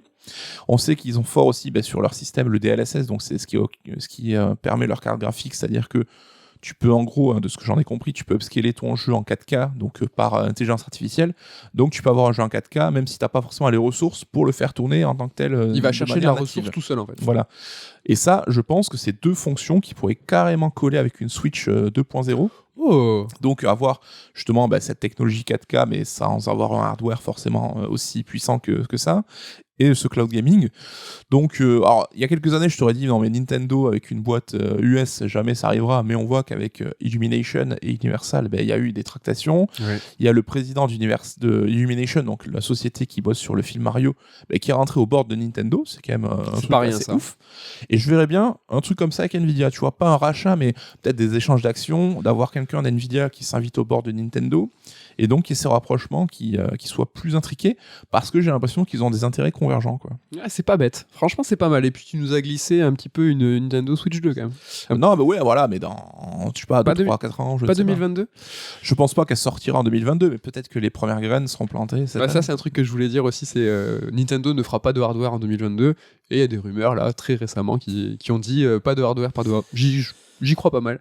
En tout cas, mon top 1 reste dans le hardware. Je pense qu'en fin 2022, à Noël, sera annoncée une PlayStation 5 Slim. Oh, déjà. Et, attention, pas une PlayStation 5 Pro, une PlayStation 5 Slim, c'est-à-dire que je pense qu'il y a vraiment encore des grandes difficultés, enfin c'est pas je pense, j'en suis sûr, il y a de grandes difficultés d'approvisionnement, il y a des difficultés d'achat de matières premières, de composants, il y a une chaîne de production qui peut être optimisée et il y a surtout un grand problème de logistique, c'est-à-dire que si les consoles étaient plus petites, si les boîtes étaient plus petites, étaient moins lourdes, ça pourrait en fait bénéficier à faire transvaser des milliers de consoles d'un continent à un autre. C'est quelque chose qui coûte très cher et la logistique là ne fait qu'exploser depuis la pandémie. C'est quelque chose qui est très important, le fret. C'est pour ça que je pense que quitte à avoir des soucis en fait à faire des approvisionnements de consoles, Sony va dire là c'est la Slim. Rappelez-vous les Slim de l'époque, toutes les consoles ont connu des Slim. Ouais, je sais plus à quelle échéance elles arrivaient, parce que c'est vrai que ça fait 2 ans là, c'est pas énorme. Non, c'était bien plus tard. Parce que là je pense plus, comme on dit, c'est l'occasion. Oui, c'est une réponse. C'est que là, quitte à galérer, quitte à optimiser la chaîne de prod et surtout le poids, tout ça, restructurer la console, le faire au plus vite pour essayer de fournir plus de consoles. C'est osé, j'y crois pas trop, je l'ai mis là, mais pourquoi pas. Mais ouais, pourquoi pas, parce que c'est vrai que la PS5 était quand même assez mastoc, c'est une grosse brique, et surtout moi, perso, je la trouve un petit peu moche. Donc ce modèle un petit peu plus réduit, ça leur donnerait l'occasion aussi de la redesigner un peu. Ouais. J'ai pas l'impression qu'il y ait grand monde qui soit satisfait du design, j'ai pas vu trop de mecs dire elle est trop belle et tout. Et là, ça serait plutôt, tu vois, un besoin pratique qui irait... Ouais, ça me paraît pas déconnant. Et bien voilà, pour cette interlude top 3, c'était formidable. N'hésitez pas à nous balancer le vôtre, qu'est-ce que vous pensez qui va se passer en 2022.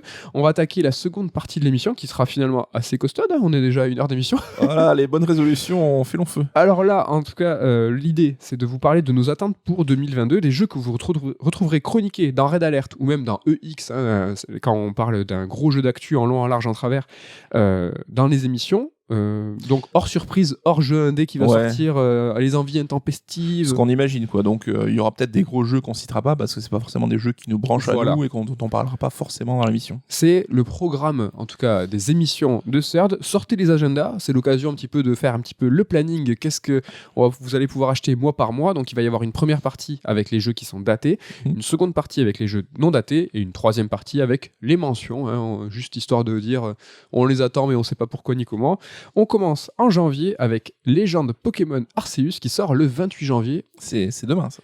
C'est demain. Ça, c'est plus pour moi, je crois. Je suis sûr, une curiosité. Oui, je jetterai un œil, mais presque un peu curiosité malsaine à voir. Est-ce que ça rame? Est-ce que c'est moche?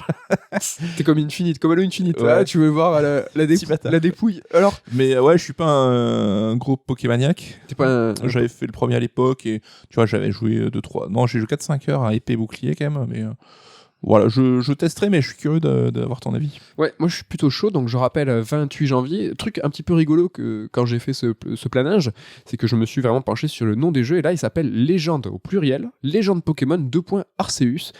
Début d'une nouvelle série? Je ne sais pas. Si ça fonctionne bien, qu'est-ce que c'est, qu'est-ce qu'il en est. Voilà, petit détail rigolo. On passe en février avec Sifu qui va sortir le 8 février, un jeu développé par Slowclap, un studio français. Rappelez-vous, Slowclap, et c'est les gens qui étaient derrière Absolver, un jeu de bagarre déjà très technique, hein, où voilà, mettre une droite c'était pas si évident. Qui était un peu original, c'est une sorte de MMO de jeu de baston en fait. C'était chelou. Alors MMO, c'est multi, ouais. Ouais, mais qui avait quand même eu bonne presse justement sur le volet baston, animation, découpage des mouvements et tout. Donc ils ont a priori su capitaliser sur cette force pour faire un jeu dédié autour de ça, quoi. L'amour des arts martiaux en tout cas. Ouais, je suis très très chaud aussi. C'est le 8 février, c'est Sifu. On reste en février avec Horizon Forbidden West le 18 février par Guerrilla Games. On est aux Pays-Bas là, encore une fois. Le gros jeu de la PS5 ce premier semestre, la suite d'un succès surprise. Ouais. Donc on est tous un peu curieux. Même si je suis pas ultra excité pour le moment, je l'avoue. Bah ça y est, je commence à bouillonner. En tout cas, je suis actuellement en train de faire Horizon premier du nom, de rattraper un manquement. Et je vous en proposerai quelque chose pour vous remettre en jambe avant le second épisode. Et après des débuts laborieux, j'ai quand même l'impression que tout le monde est en train de faire Horizon 1 en ce moment. C'est que je le vois beaucoup sur les réseaux de je m'y remets. Bah, c'est vrai que le premier avait eu ce côté de sortir une semaine avant Breath of the Wild. Et du coup, moi, c'est vrai que je l'avais fait, mais bien plus tard. Ah, comme tout le monde. Et là, ouais, voilà, j'ai l'impression qu'il y a plein de gens qui se mettent à jour juste avant la sortie du 2. Donc, tu nous diras, je suis très curieux parce que, ouais, je sais, moi, que t'en as. Les premières heures étaient très compliquées pour toi. Ça a été compliqué, mais ça y est. T'as eu le déclic après. Ouais, déclic peut-être un peu provoqué, mais je vous en dirai plus juste avant la sortie de Horizon 2, donc Forbidden West, c'est le 18 février, je rappelle pour vos notes. On reste en février, bon, chargé, hein, et encore une fois, ce n'est que notre sélection à nous. On est sur Elden Ring le 25 février, je ne les présente pas, From Software. Que dire qui n'a pas déjà été dit. En tout cas, c'est certain qu'on vous fera une émission sur Strike EX avec toute la team. Alors, sauf Ken, parce que Ken a décidé de s'en foutre d'Elden Ring. Mais il y aura Ludo, il y aura Damien, et ça sera, je pense qu'on aura de quoi dire. Alors, ça sera pas tout de suite après la sortie, parce qu'il va falloir le temps de s'y mettre. Oui. Mais en mars, oui, on peut partir là-dessus. On bascule en mars avec Gran Turismo 7 qui sort le 4 mars, Polyphonie Digital. Je ne les présente pas non plus, studio japonais. Je suis bouillantissime. Je suis un peu osef, mais je sais que toi, le passionné de jeux de voiture, t'as une envie de Gran Turismo en fait. Je pense que c'est ça, hein, il y a un manquement. Mais j'ai envie de revoir la gloire de Gran Turismo revenir. Rappelez-vous, quand Gran Turismo était un jeu populaire, un jeu... Quelle claque, le premier et le second. Comment on dit, c'est pas un game changer, comment c'était, tu sais, l'expression pour dire que c'était le jeu qui te faisait acheter une voiture, acheter une console, un système, c'était Gran Turismo, c'était un pur système seller. Et puis ça restait une immense licence de Sony qui s'est énormément vendue, et là c'est un peu ça passe ou ça casse. C'est soit on revient au prestige d'antan, soit ça tombe dans l'oubli. Et j'ai envie de voir Kazunori Emoshi. Qui déménage sa cave à vin de ses serveurs si jamais et plier bagages. C'est ça. On est sur le 4 mars pour Gran Turismo 7. On est encore sur le 4 mars, le même jour. C'est très compliqué pour moi là, parce que c'est Triangle Strategy, le jeu de Square Enix, dans la veine de Octopath Traveler, mais plutôt façon stratégie avec 3 grandes factions qui se font la guerre. Une petite inspi FF Tactics dans le sérieux du scénario. Une démo qui est toujours disponible sur Switch, n'hésitez pas, qui est assez costaude. Je suis aussi très très chaud. Alors moi, ça sera pas forcément trop mon délire, mais j'espère que ils éviteront l'écueil qui a l'air d'être le cas sur beaucoup de jeux Square Enix récents. C'est un des jeux pas très rythmés, qui blablate pour pas dire grand chose. Voilà, on sait que Tactics Ogre et FF Tactics, ça reste des monuments du tactique sur console, qui ont jamais été égalés depuis. J'espère qu'ils arriveront à retrouver un petit peu la flamme là-dessus, quoi. On reste mars, c'est très compliqué pour moi. On est sur Tunic avec un jeu de Andrew Schuldeis, donc une personne tout seul qui s'est petit à petit entouré, donc un Canadien. C'est un jeu qui sort le 16 mars, donc on est quand même pas loin, c'est moins de 15 jours après Gran Turismo et Triangle Strategy. Tunic, je suis ultra bouillant. Je sens le coup de cœur. Je sens le coup de cœur. Vraiment, de ouf. Ouais, moi j'avais fait la démo et j'avais vraiment apprécié. Donc c'est très mignon avec cette perspective isométrique. Le jeu est magnifique avec ce feeling un peu Zelda à l'ancienne, mais un gameplay qui a l'air de lorgner un peu vers les Souls, avec quelque chose d'un petit peu exigeant. Tu vas pas la fleur au fusil. Jouez à Death Door si vous voulez patienter jusqu'au 16 mars. On l'attend depuis un bail, Tony. Lui, c'est du Sable. Lui, t'es en duo avec Sable. On savait pas quand c'est que les deux allaient sortir. On reste en mars avec Stranger of Paradise Final Fantasy Origin qui sort le 18 mars. Est-ce que c'était lui? Alors lui, il est pourtant dans notre planning parce qu'il y a de la curiosité. Ouais, c'est quand même un FF, un spin-off de FF. C'est un peu le Nioh de Square Enix qui est censé revenir à la source de la mythologie du premier Final Fantasy. Alors, comme tout le monde, on a des réticences, nous, sur le côté un peu artistique, sur le côté un peu américanisé, mais le gameplay avait l'air plutôt solide dans la démo qu'on a fait. Vraiment avec du Nioh, avec beaucoup d'armes différentes, de postures de combat différentes, et quand même ce côté un petit peu Souls aussi, là, encore une fois, dans le côté de l'appréhension des combats. Je pense qu'on peut avoir une bonne surprise sur le volet gameplay, mais je pense qu'il peut tout ce qui est scénario, tout.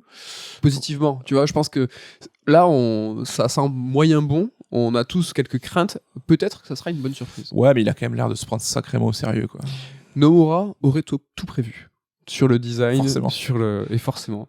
Après mars, il y a avril, mais il y avait un jeu en avril dans notre planning, mais il a sauté, on en parle dans quelques minutes. Il n'y a pas un autre jeu en mars Square Enix ou je confonds? Non, en mai, Forspoken. Ok, pardon, c'est bon. Forspoken le 24 mai, on est sur 2 jeux avec des lumières qui sont pas forcément ouvertes, en tout cas. Le jeu de Luminous Prod, donc une partie de l'équipe de FF15, donc toujours Square Enix, toujours au Japon. Forspoken. Alors première vidéo, je suis monté dans le train de la hype. Seconde vidéo, je suis descendu du train. Donc est-ce que t'es resté à la gare là? Je suis à la gare en attente. Je me dis est-ce que je monte, est-ce que je monte pas. Donc c'est vrai que dernière vidéo, ça a l'air pas très joli, ça a l'air vide, ça a pas l'air passionnant. Monde ouvert, donc c'est l'équipe de FF15, donc Luminous Engine, avec un jeu qui s'annonce quand même plus péchu, plus action, qui a l'air carrément de lorgner vers les jeux occidentaux, à la Assassin's Creed, etc., avec notamment même des auteurs du jeu qui sont des occidentaux. Il y a quand même un côté très uncanny valley sur les visages, le scénario, l'univers, je trouve c'est un peu gloubi-boulga, il a pas l'air d'avoir trop une identité marquée. À voir, mais je pense qu'on sera là quand même pour essayer, quoi. Je suis curieux parce qu'il a l'air d'avoir un postulat de Sonic Frontier, tu vois. Ouais, mais un jeu monde ouvert qui va vite. Et tu parles d'Assassin's Creed, mais j'ai quand même l'impression qu'elle trace tout droit, quoi. Je sais pas, à voir. Ouais, puis ce côté, je sors de New York, j'arrive dans un monde magique, ça fait un peu, les jeux prétextes des années PS3, quoi, chelou. Comment s'appelait ce film avec George Clooney? Il y en a plusieurs, je ne sais pas. Donne-moi un indice. Là où il se téléporte avec la pièce, là. Tomorrowland. Ouais, c'est un petit peu Tomorrowland le jeu, je ne sais pas. On passe de mai à novembre. Alors là, on est dans la partie des jeux datés, donc il y a beaucoup de mois qui sautent, mais c'est comme ça. En novembre, il y a Starfield, c'est le 11 novembre. Lui, alors moi perso, je commence désolé, mais je l'attends par son ampleur. C'est que Bethesda, ça fait 200 000 ans qu'ils ont ressorti et qu'ils se doivent de faire un truc. C'est un peu comme Cyberpunk, c'est des projets. Un jeu qui d'emblée m'intéresse pas, mais par l'ampleur du projet va forcément m'hyper. Ouais, c'est un jeu qui vendra 20-30 millions. C'est que on sait que Bethesda aujourd'hui c'est devenu un gros acteur. Après, vu Fallout 3, Fallout 4, Fallout 76, l'arme de jeu multi, c'est comme ça qu'il s'appelle. On sait que ça a été compliqué, que ça a été buggé. Enfin, moi c'est pas une team à laquelle j'ai beaucoup d'admiration, je l'avoue. C'est jamais trop mon délire. Je pense que je passerai mon tour sur Starfield. Eh ben moi, je pense pas et très bien, c'est enregistré. Et je suis sûr que tu seras bouillant et que tu y joueras Day One. Après, c'est gratuit dans le Game Pass, donc il y a des chances. Ouais, c'est toi qui as dit, moi je t'ai pas forcé la main. On est en décembre avec Stalker 2, et là très récemment, il était prévu en avril, et là il se prend 7 mois de report, et il sort comme par hasard le 8 décembre. Tiens donc, serait-ce la fameuse date quand t'as plus le choix et que c'est celle que tu repousses au maximum? Exactement, donc un jeu qui est développé par GSC Game World, un studio ukrainien. Alors moi je suis bouillant parce que de ce qu'on en a vu, ça a l'air d'être sublime et doté d'une ambiance de ouf. Je suis pas un spécialiste, tu vois, des mondes post-apo, mais apo réalistes, post-nucléaire, tu vois, post-Tchernobyl. Tu vois, tout ce qui est métro, j'ai fait Métro Exodus. Mais je suis chaud. C'est vrai que Metro, c'était un peu le spin-off consolisé de Stalker, avec ce côté plus linéaire, plus immersif, là où Stalker avait quand même une base un peu plus ouverte. Donc à voir si finalement, est-ce que c'était Metro qui nous plaisait ou est-ce que ça, Stalker va nous faire kiffer. On sait quand même le dev a été compliqué, je crois que le jeu est annoncé depuis plus de 10 ans, il a été annulé, puis repris, puis annulé, machin. Et là, à 2 mois de la sortie, repoussé de 7 mois, ça fait un peu flipper quand même. Hein. C'est pas forcément de bon augure. Voilà pour cette partie des jeux datés. On va passer sur les parties des jeux non datés. On commence. Alors là, ça va être forcément dans le désordre. C'est la farandole. C'est la farandole. J'ai envie de te parler de The Callisto Protocol, qui est développé par Striking Distance Studio, un studio américain connu. Parce qu'ils n'ont pas fait de jeu, mais surtout parce que c'est les anciens de Dead Space. Ouais, bizarrement. Ils doivent être bien semés parce que les mecs ils disent on est les anciens Dead Space, on va faire un Dead Space-like pour les fans. Et EA en profite pour annoncer un remake du premier Dead Space à même moment. Donc je pense que le remake Dead Space, on l'aura pas cette année. Donc ils auront quand même la primeur d'avoir la voix dégagée. Mais ils doivent peut-être quand même un peu dire merde, EA, vous faites chier quoi. Donc jeu qui est censé se passer dans l'univers de PUBG. Ouais. Alors apparemment PUBG a alors développé. Ouais. Je suis le premier surpris. Tu penses que Dead Space Remake ne sera pas pour cette année ? Bon, j'ai pas l'impression. Il me semble que le dev est assez early, quoi. Il y en a au moins pour 2-3 ans, voire plus. Hein. Ok. Je sais pas. On verra.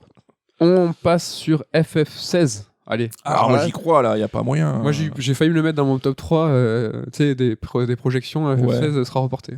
C'est notre jeu le plus attendu de l'année. Ouais. Yoshida a dit qu'il reprendrait la com au printemps, donc très bientôt. Et il avait eu cette fameuse phrase en disant que la prochaine fois qu'on parlerait du jeu, la sortie il ne faudrait pas attendre très très longtemps. Alors ça reste relatif, mais j'ai l'impression que si tu passes au-delà de 6 mois, c'est un peu foutage de gueule, parce que c'est un peu long. Donc pourquoi pas une sortie en septembre, octobre. En tout cas, on a appris qu'ils avaient une envie de faire un cycle de promotion court, c'est-à-dire que du moment où ils vont vraiment montrer le jeu, il va y avoir un temps très restreint entre l'annonce et la sortie, un peu à la Nintendo style. Ouais. Là, donc, printemps, après printemps c'est mars-avril-mai, hein, donc... Je pense que c'est pour cette année, sauf franchement, si ça fait imprévu. C'est un jeu de Noël ou c'est un jeu reporté. Pour moi, c'est l'un ou l'autre. Il n'y a pas photo. Un autre jeu qu'on attend pas mal, c'est The Legend of Zelda Breath of the Wild 2. Je crois qu'on n'est pas les seuls. Que dire, à part qu'il faut que ça sorte. Ouais. Là aussi, il y a plein de gens qui craignent un report. C'est vrai que déjà, tous les gros jeux en temps de Covid ont été reportés. Je crois que de mémoire, tous les derniers Zelda ont été reportés au moins une fois. Donc, à voir. Moi, tu vois, qu'ils sortent en novembre ou en mars, ça m'est égal. Hein, donc, Moi, j'avais beaucoup d'espoir sur ce Breath of the Wild 2 à l'époque où Breath of the Wild 1 est sorti. J'attendais que la suite soit le Majora Mask de Ocarina of Time, c'est-à-dire avec une structure similaire, mais avec des potards pas réglés pareil, c'est-à-dire peut-être de la narration un peu plus classique, des donjons un peu plus travaillés. Et là, en fait, on est sur un temps de développement long, un Zelda par génération, hein, parce que Breath of the Wild, c'est un jeu Wii U, ne faut pas l'oublier. Là, on va avoir un vrai jeu Switch. Ça fait 5 ans quand même qu'il est en dev. On est à l'ancienne, hein, c'est le Zelda qu'on attend, et c'est une politique volontaire ou involontaire, je sais pas, de Nintendo, mais là, franchement, c'est les grandes icônes, les grandes mascottes qui prennent leur temps, qui arrivent une fois par gène, et ça, c'est frustrant en tant que joueur, mais c'est aussi mortel parce que t'as cette impatience, et puis c'est ce peaufinage des jeux Nintendo qui arrive, et tu fais, c'est parfait. Puis là où on aurait pu craindre en Breath of the Wild Plus, tu vois, en disant... ils ont révolutionné le monde ouvert, ils ont fait un jeu majeur, donc ils ont juste amélioré 2-3 trucs pour faire une suite. Là, les 50 devs laissent entendre quand même qu'ils ont créé des nouvelles mécaniques, pousser un petit peu le truc plus loin pour en faire un vrai nouvel épisode et pas juste un jeu plus quoi. Ouais, mais tu vois, Ocarina of Time a créé, tu vois, un précédent. Il y a eu tous les Zelda qui ont été calqués après sur ce modèle. Il y a eu Majora, en fait, qui a twisté le truc, mais qui a été développé en moins de 2 ans. Donc, tu vois, ils étaient sous la contrainte. Vous connaissez l'histoire, mais ce qui a donné ce jeu ultra atypique. Et après, chaque Zelda, il y avait toujours ce Zelda classique twisté avec le petit truc Zelda en l'air, Zelda machin. Est-ce que là, je veux pas être l'oiseau de mauvais augure, mais est-ce que c'est pas Breath of the Wild dans le ciel, ou est-ce que tu as J'espère pas. Ouais, mais bon, c'est vrai qu'on a ils ont eu l'air de montrer quelques mécaniques de gameplay, en tout cas, qui apportaient quelque chose, à voir si ça sera pertinent ou Est-ce pas. que les armes vont continuer à se briser ? Est-ce que il va y avoir une série Breath of the Wild, et puis à côté, peut-être, je sais pas, d'autres jeux Zelda classiques, tu vois, avec des donjons ? Je sais pas. Je pense qu'on aura peut-être des remakes de vieux épisodes, comme on l'a connu avec Link's Awakening en ça parallèle. parallèle. Certains qu'on attend, qui n'ont pas été annoncés encore. Hein. Ouais. J'allais te dire on reste, mais on reste rien du tout parce que c'est les jeux non datés. Ghostwire Tokyo, un jeu qui est lui plus ou moins attendu pour le printemps. C'est le jeu de Tango Gameworks. Tango, yeah. Tango. Donc on reste au Japon, hein, donc Ouais. voilà, chaque fois un petit peu les jeux attendus. Mikami. Je suis pas ultra excité, mais à chaque fois, Mikami, ça reste des jeux très solides niveau gameplay. Donc, Ça me fait peur là. C'est un jeu qui est vu en la première personne avec une direction artistique ça joue. chelou, mais bon, Ouais, intéressant. Vraiment sur le folklore des légendes urbaines japonaises, tous les créatures, les yokai, les fantômes, etc. À voir, ça peut être une belle surprise en tout cas. God of War Ragnarok, Santa Monica, US Californie. Est-ce que voilà. Bah, chaud, après, là, comme Zelda, je crains un peu le God of War++, qui sera un petit peu pareil, mais un peu mieux. Ouais, mais Ça suffira à faire un bon jeu, un excellent jeu. Hein. est-ce que c'est pas du Uncharted 1-2 plutôt? Et si le 1 était mortel et le 2 va être. En tout cas, là, il y a eu la sortie du premier sur PC, j'ai revu des images et tout, c'est ouf, le jeu, il a pas vieilli, il est encore magnifique. Ouais.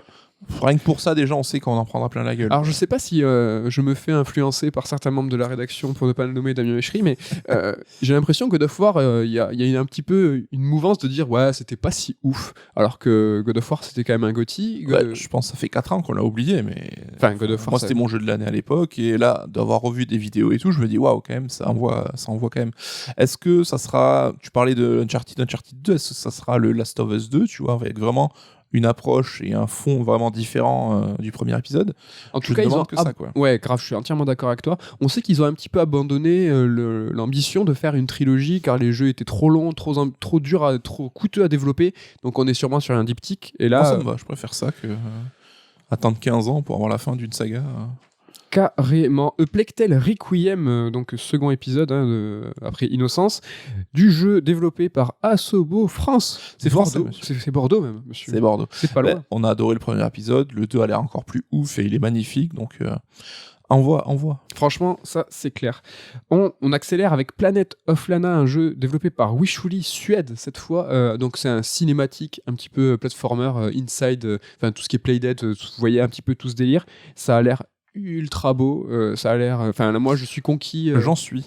Tu en es aussi un jeu avec du eye candy, comme on dit. C'est un jeu qui s'appelle Stray, où on joue, on incarne un chat. C'est développé par Blue 12 Studio. On est en France et on est à Montpellier. Alors même exclu, ne l'a-t-on pas reçu en des membres de l'équipe de développement il y a moultes années dans un Third Strike? Alors je crois que c'est Third Strike 2 ou 3. C'est Ouais. vraiment l'un des premiers. On avait reçu L'un des développeurs. l'un des élèves à l'époque où ça s'appelait le projet HK. HK, ouais. Donc c'est cool de voir que déjà le projet va arriver à son terme, ce qui n'est pas forcément évident dans le jeu indé. Ils se sont fait remarquer d'Annapurna et de Sony, donc waouh, super classe.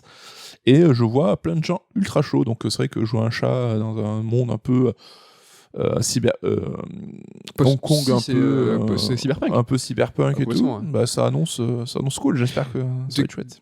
Quelques trailers qu'on a vu au-delà du fait que ça a l'air vraiment très très joli, la direction artistique incroyable, c'est ce changement de perspective qui a été pris super au sérieux, tu vois. C'est que vraiment, quand t'es un chat, t'es pas un humain et ça change tout dans ton appréhension de l'univers et de ce qui t'entoure. On va pouvoir snobber les gens, on va pouvoir renverser des trucs, ça va être cool. Et dire partout, ça c'est chez moi. On passe à un truc un peu moins poétique, c'est Suicide Squad Kill the Justice League, un jeu de Rocksteady. Donc là, on est à Londres, hein, United Kingdom. Là, c'est peut-être moi plus que toi, parce que t'as pas l'air super chaud. Alors je suis même un peu froid, voire glacé pour le moment. Le jeu est très beau, mais ce côté actionneur, autant jouable en solo qu'à 4, me fait un petit peu peur.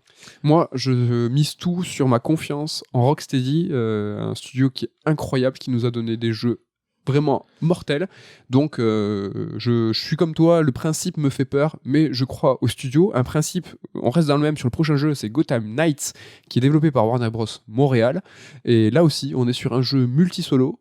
Ouais, donc là aussi, un peu inquiété, mais bon, replonger dans l'univers de Batman, ça me donne envie en tout cas. Donc je suis en tout cas plus chaud de par l'univers, quoi. On passe sur quelque chose d'un peu plus mineur dans le budget, mais vraiment majeur dans l'ambition. C'est Sea of Stars, développé par Sabotage. Un jeu, là, c'est le coup de cœur. Hein, c'est la suite spirituelle du jeu The Messenger, hein, qui était un jeu d'action 2D à l'ancienne, mais qui est là sous la forme d'un JRPG. Franchement, moi, je suis bouillant.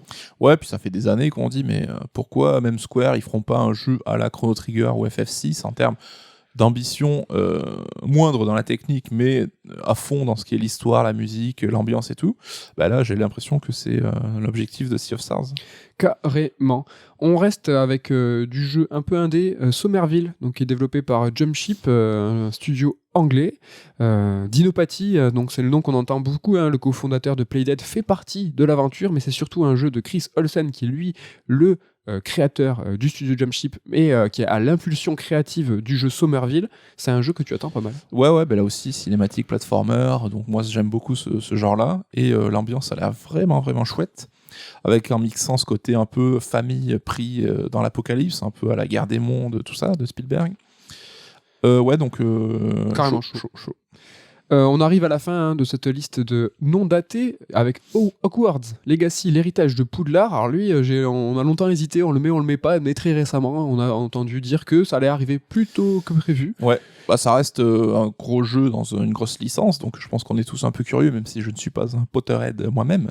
Mais entre l'arrivée des Animaux Fantastiques 3, la réunion sur HBO de la saga, je pense que les fans de Harry Potter, là, ils sont en pleine extase. Donc c'est un jeu de Avalanche Software, hein, donc les Américains de l'Utah, hein, Salt Lake City. Attention, c'est ceux qui ont développé Disney Infinity. Ce ne sont pas les Suédois de Just Cause qui se nomment aussi le studio Avalanche. C'est vrai. Donc Salt Lake City, ça doit être quand même moins fun que Stockholm. Ils ont une équipe pas mal et on fait un bisou à Rudy.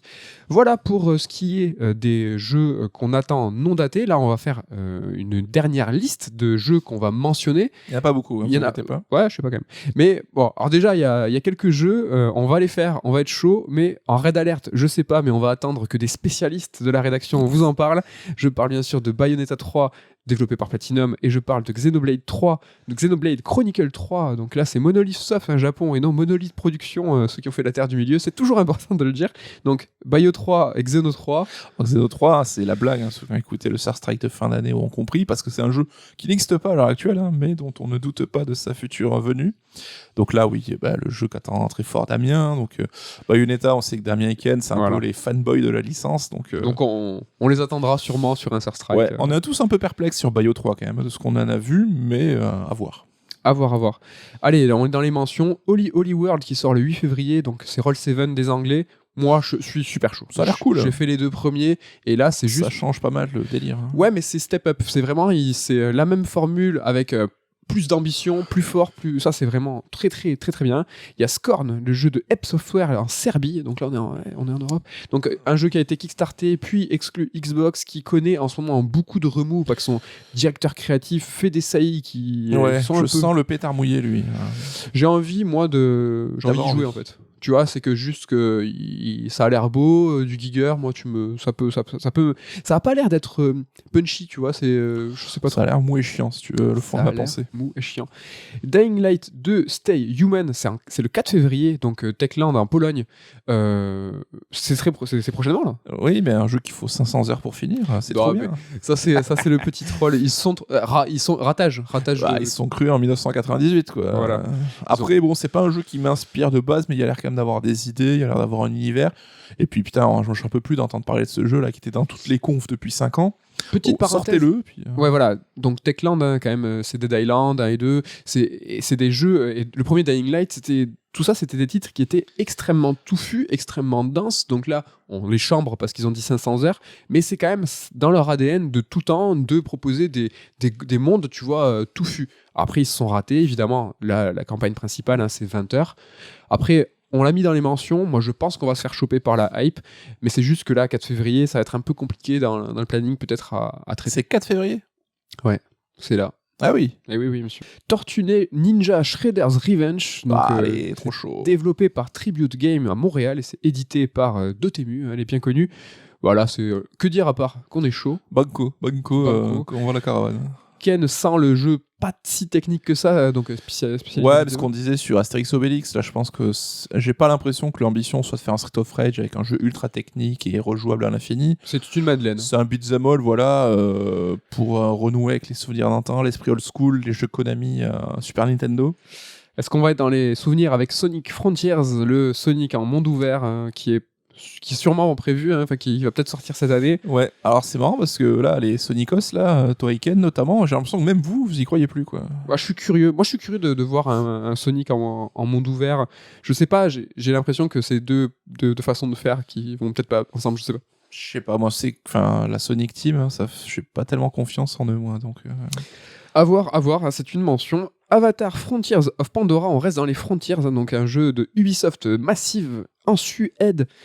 En Suède, un jeu qui sera open world dans le monde d'Avatar. Est-ce que c'est pas trop tôt pour parler d'Avatar? Est-ce que c'est trop tôt, ça fait 15 piges qu'on attend la suite. Il faut attendre les films. Bah écoute, moi je suis étrangement chaud, alors que bon, Avatar, j'adore le film, hein, mais c'est pas forcément mon film culte perso. Et j'avais été très attiré par le jeu d'Ubisoft de l'époque, mais qui était pas terrible. Non. Et là, de ce qu'on a vu, c'est magnifique. C'est bon, le monde ouvert, maintenant, Ubi, quand même si on aime ou on n'aime pas leur formule, mais ils maîtrisent. Et je pense qu'il y aura une forte hype, évidemment, parce que le film sort cette année, hein, donc le décembre. Ah oui, ben voilà. Donc, c'est pour ça, je pensais que... Je pense que ça se goupillera bien. Ah ben très bien, si le film c'est cette année, c'est nickel. Le moteur, là, Snowdrop, je dis c'est fake, là. Ce qu'on a vu, j'y crois pas une seconde. J'y crois pas non plus, mais je pense que c'était le target render, c'est ce qui vise. Ah ouais, mais là, c'est target mytho. On arrive à la fin, on va parler de Bomb Rush Cyberpunk, un jeu développé par la Team Reptile, encore une fois aux Pays-Bas, développé et édité par cette petite équipe. Que dire, Nico, à part que tu as l'interdiction de dire que c'est un Jet Set Radio-like? Bah, je ne dirais rien. Mais ce qui est cool, c'est qu'ils ont l'air quand même de pousser un peu le truc au-delà du côté rip-off sur l'ambiance, l'aspect graphique et tout. C'est qu'apparemment, tu auras plusieurs modes de locomotion. Je crois que tu auras du skate, tu pourras être à pied et tout. Donc ça peut être le Jet Set Radio 3 qu'on a attendu depuis des années, quoi. Ouais, mais des fois, il manque ce petit truc, cette petite licence, ce petit partenariat avec Sega qui fait que... Alors Jet Set Radio, hein, c'est pas une grande saga, hein, c'est-à-dire qu'il y a eu 2 épisodes et puis même on a sorti un ludothèque qui est incroyable, qui nous est pas si demandé que ça, tu vois. On est triste nous parce qu'on a... C'est licence Sega, quoi. Ouais, mais nous on avait envie de le pousser. Et combien de jeux qui ont singé F0, combien? Et des jeux excellents. Pourtant, on n'arrête pas de dire on veut F0. Mais on est quand même très très proche. Non, mais ce que je veux dire, c'était des F0 wannabe. On en a tous les 2 ans et ils sont vraiment de très très grande qualité. Oui, tu veux dire que notre cœur de fan, il nous faut la licence pour être à 100% dedans. Peut-être. Après, il y a le compositeur de Jet Set Radio qui fait partie de l'équipe. Mais c'est vrai que comme Street of Rage ou quoi, on aurait pu imaginer Sega donner son approbation pour la licence avec moult royalties en échange. C'est un peu dommage. C'est un peu dommage. Occasion manquée, mais bon, peut-être que le jeu sera cool. Hein. Allez, on arrive à la fin avec Windjammers 2, qui est développé et édité cette fois par Dotemu qui a été racheté il y a peu par Focus. Dotemu, c'est vraiment les gars sûrs en ce moment. C'est toucher au patrimoine jeux vidéo de l'époque, mais de le faire de façon moderne et efficace. Windjammer, alors on sait que c'est un jeu donc Neo Geo, mais qui a eu et arcade, mais qui a eu une espèce de rayonnement en France bien plus qu'ailleurs dans le monde, mais c'est un jeu donc une sorte de lancer de disque, mais c'est presque un jeu de baston en termes de contrôle, en termes d'équilibre et tout. Et là, c'est le deuxième qui arrive de manière inespérée des années et des décennies après, donc moi je suis chaud parce que l'ambiance, je trouve, a l'air mortelle et ça a l'air super cool. Est-ce que je dis une bêtise si je dis que c'est un jeu Game Pass? Je crois que c'est un jeu Game Pass. Windjammers 2, je crois. Je suis pas sûr. Je suis pas sûr, mais je crois. Donc, je te laisse seul le responsable de tes propos. C'est gentil, hein, toujours de m'appuyer. Est-ce que tu as un jeu à ajouter? Parce que là, ça y est, on est arrivé à la fin de cette liste de 2022. Et je meuble comme je peux, parce que je sens que tu cherches quelque chose et que tu as envie de nous le partager. Je confirmé sur Xbox et dans le Game Pass Windjammers 2. Ah bah tu vois.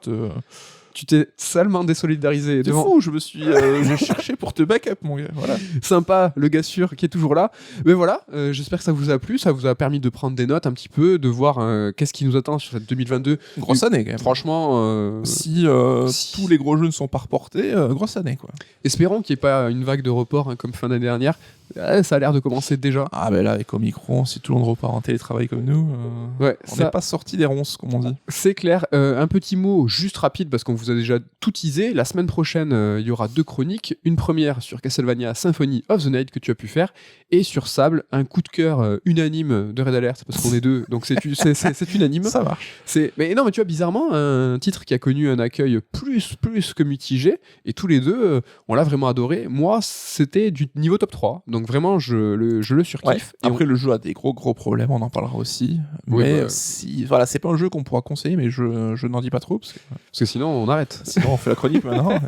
On vous en dira plus la semaine prochaine, hein, l'occasion de faire la bise à toute l'équipe, de vous remercier encore pour votre fidélité et de vous dire à la semaine prochaine. Bonne rentrée à tous, bye bye.